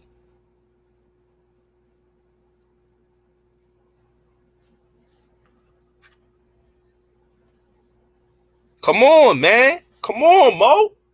Come on, Mo. You gotta ask yourself, everybody going to jail and you the only one not going to jail? Like, come on, bro. I don't say nothing. 10 Toes definitely be running with that dude. He was in his Rolls Royce with the nigga. He was in the nigga Rolls Royce. But that dude, Prince already said that dude is the reason why he's locked up right now. That's what he said out his mouth. His wife said out his mouth that he was on the phone. And you ain't hear Prince refuted it. Come on, man.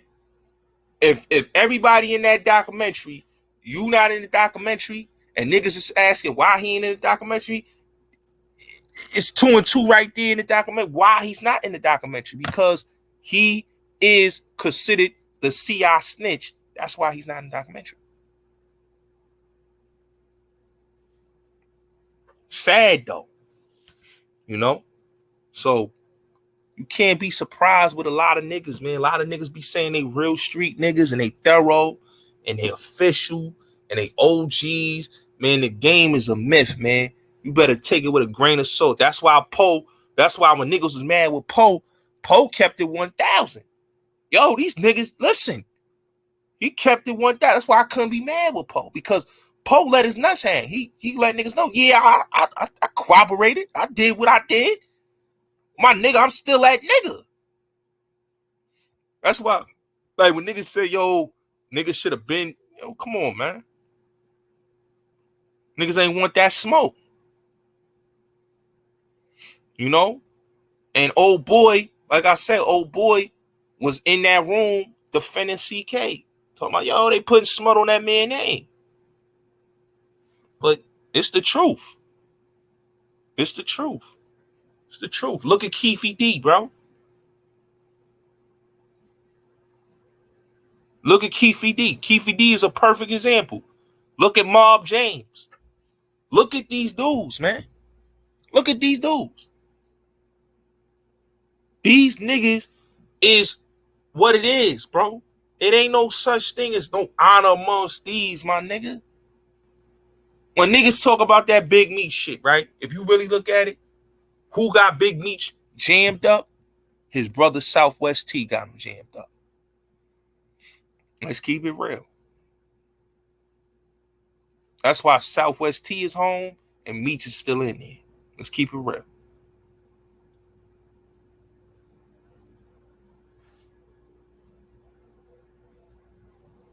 Niggas gotta understand, man. This game is a myth, my nigga. Ain't no truth in it, man. Streets is a myth. Niggas ain't good, bro.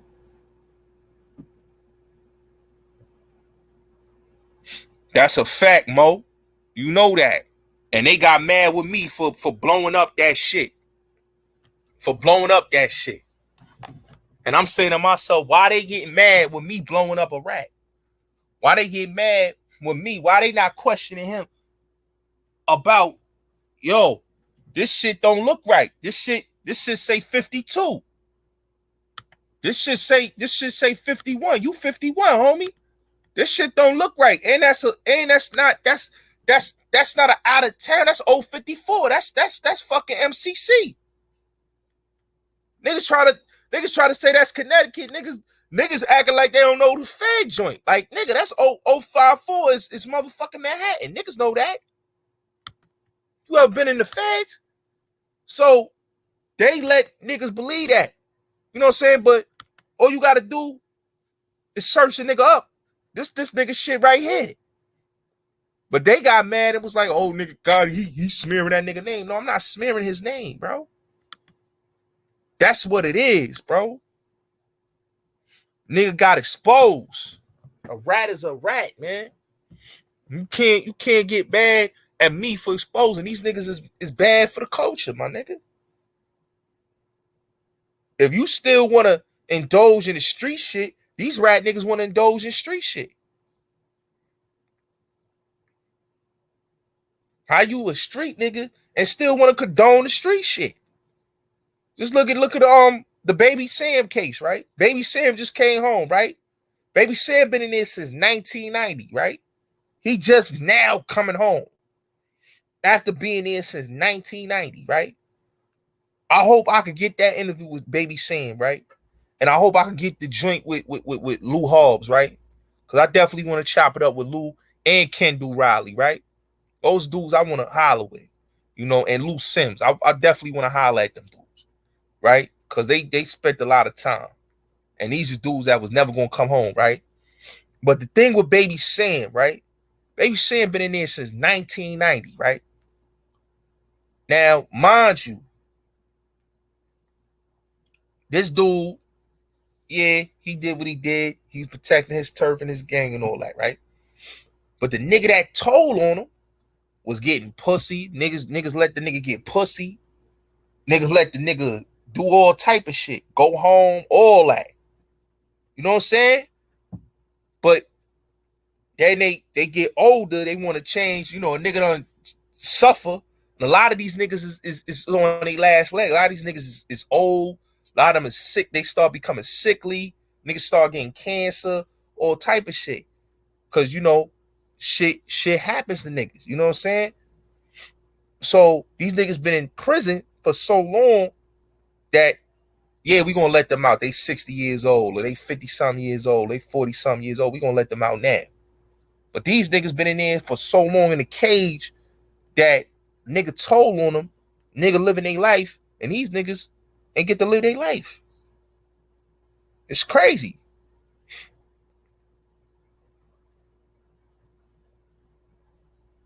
Yo, Mo, the nigga said, see, I remember what a nigga say out his mouth.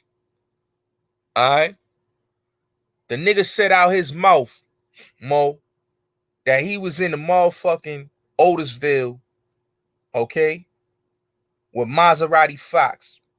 Now, if you in Otisville with Mozzie Fox, right, around that time, R.I.P. Mozzie Fox, you in Otisville with Mozzie Fox, you locked up with Mozzie, right?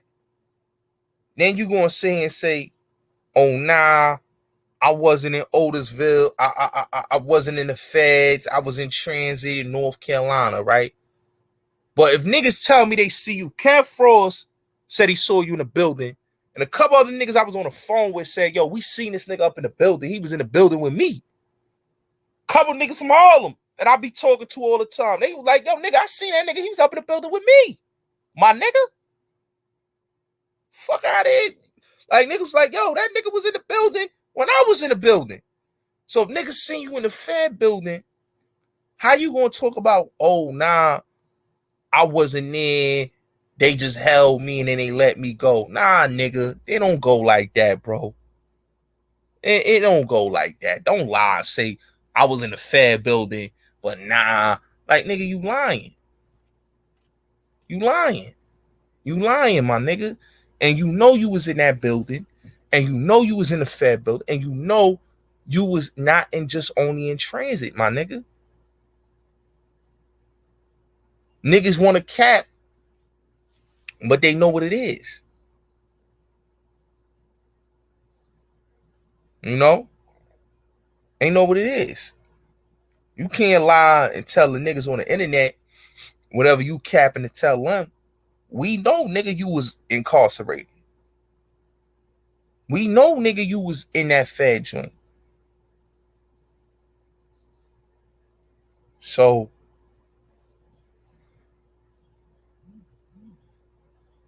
that's why I laugh at a lot of niggas when they try to defend these niggas. You know what I'm saying? Nigga got exposed and niggas couldn't defend that. He got exposed. You can't say you was in the Fed building with Maserati Fox and then gonna say you wasn't.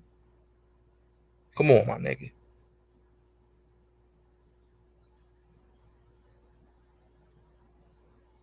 That's a fact, Mo. Come on, man. You got a Fed number. You can't say you was in a box. You was with Pistol Pete and Mac 11. He said he was in there with Mac 11. SI, bro. Come on, bro. These niggas can lie all they want, but real niggas gonna know that these niggas wasn't in the building, bro. They was in the building. And they could lie to the YouTube people and to the niggas that don't know, that probably ain't never been to the feds. A lot of these niggas ain't never been to the feds. So these niggas is state niggas talking like they federal niggas. Federal niggas, they not gonna know what the fuck going on in the federal system. That's why, like, when I brought that video, when I brought that paperwork, like, niggas ain't put no lie on no smut on that nigga. It's on the fucking BOP website, nigga. That's that nigga. He's 52 years old right now. That nigga's born May 13th, 1970, nigga. He's 52 years old. That's that nigga. So he could lie and say it ain't him. Come on, my nigga. He try to say, oh, no, man. That nigga born in 64. No, nigga. If you was born in 64, nigga, you wouldn't be 52. So who the fuck he lying? That website changed. The age of a nigga changed. The time it changed. My niggas, the time it changed. Niggas can play them games all they want, bro. I tell niggas what it is, you know, and I don't give a fuck what it is, bro. You know? So fuck what these niggas talking about.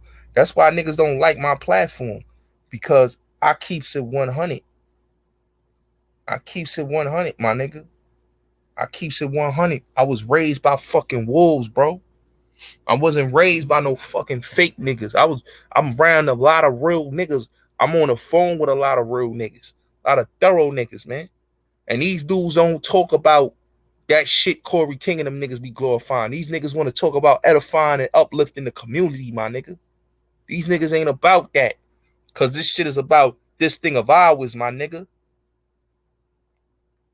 Niggas want to talk about being like mafia dudes, but ain't playing by mafia rules. Mafia rules is, nigga, this thing of ours, nigga. That means, nigga, keep your mouth shut and your ears wide open, nigga. Gangsta, I soaked it all in, my nigga. That's what it is. That's what a lot of dudes.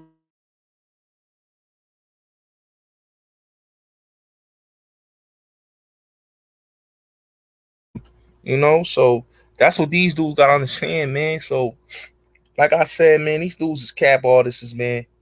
We gonna keep motivating and elevating and keep saying what the fuck is the facts. I don't give a fuck what niggas talking about. Shorty mad because I said what I said. She could be mad. That's cool. I'm not mad at her. It's all love to her. I don't beef with females. Like I said, I don't beef with females. I don't got time to be beefing with no chick that, you know what I'm saying, want to get in nigga business. You know what I'm saying? I don't got time for that. You know what I mean? If more women started being like females and start dealing with their feminine energy and stop being masculine, we wouldn't have the problems that we have. Let's keep it real. Yo, listen, Mo. That nigga ain't produced that paperwork, Mo. They asked that nigga to produce that paperwork. They said if that change on that nigga birthday and it turns 52, then it's that nigga. He ain't provide no paperwork. You know what that nigga did? Got low. He not on YouTube. You see he not on YouTube, Mo. You see he not on Instagram. He popped in did on the Cadillac tie shit, and then you don't see that nigga no more on the internet. He not on Clubhouse. This nigga know what he do. He pop out, get low, and you don't see him no more. Niggas a bozo. Niggas a bozo. How you pop? How you go on? You talk that shit, but you still ain't motherfucking try to deny it. You still ain't deny it. So you know that was you, and you ain't want to provide paperwork that it wasn't you. You rather lie. So, like I said, Corey King is a rat, and any nigga that he co-signs is rats too.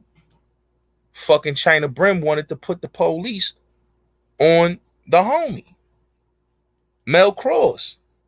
When he had Gifted Society, he threatened the nigga to put the police on him with his girl. His old lady, like he said, he gonna have her call the police. So we already know what type of games these niggas be playing. They operate off of, we calling 911 on you. We talk street, we talk official, but we not official. You know, we not official. You know, and love, you talk a lot of shit. I don't even know how you look. You a whole female in nigga business. Stop being in nigga business, miss. You need to fall back, shorty. Fall back. Stop being, a lot of you females need to fall back. Stop being in nigga business. You know what I'm saying?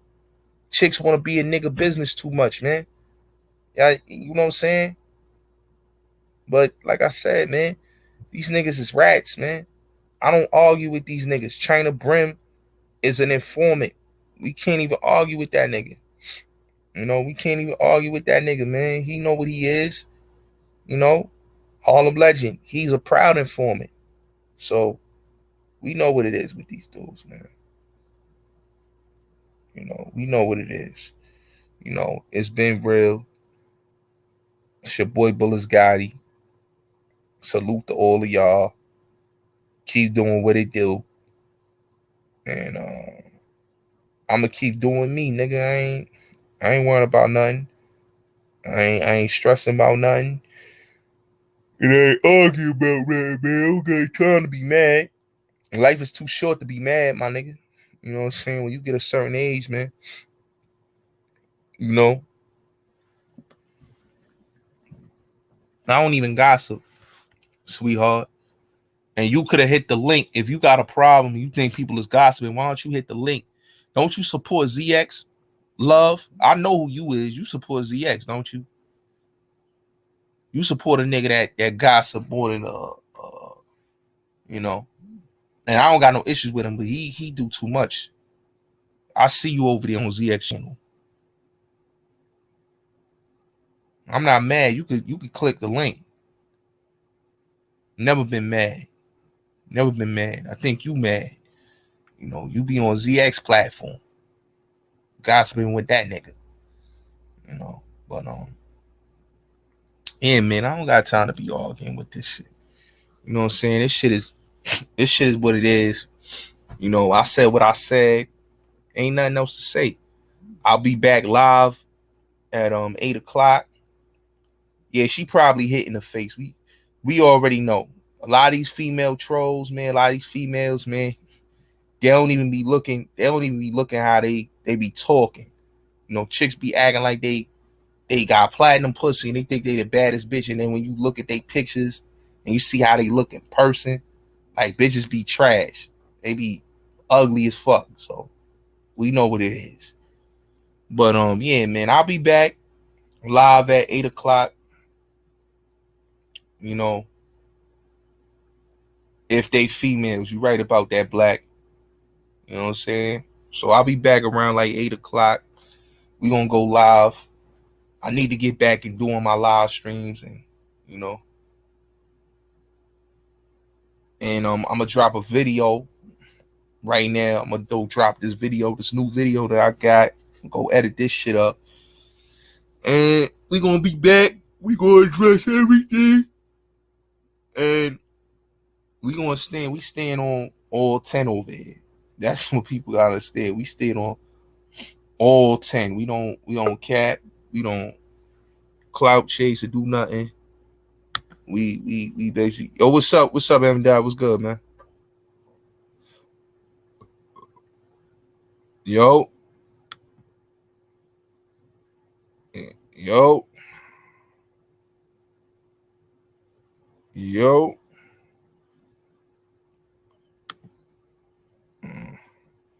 I don't know. I think some of them got shit. But yeah, man. I'm gonna see y'all back. I'm gonna see y'all back tonight at 8:00. Peace to all y'all, man. Y'all have a good one, man. I'm out of here, man. I'm gonna holler at you.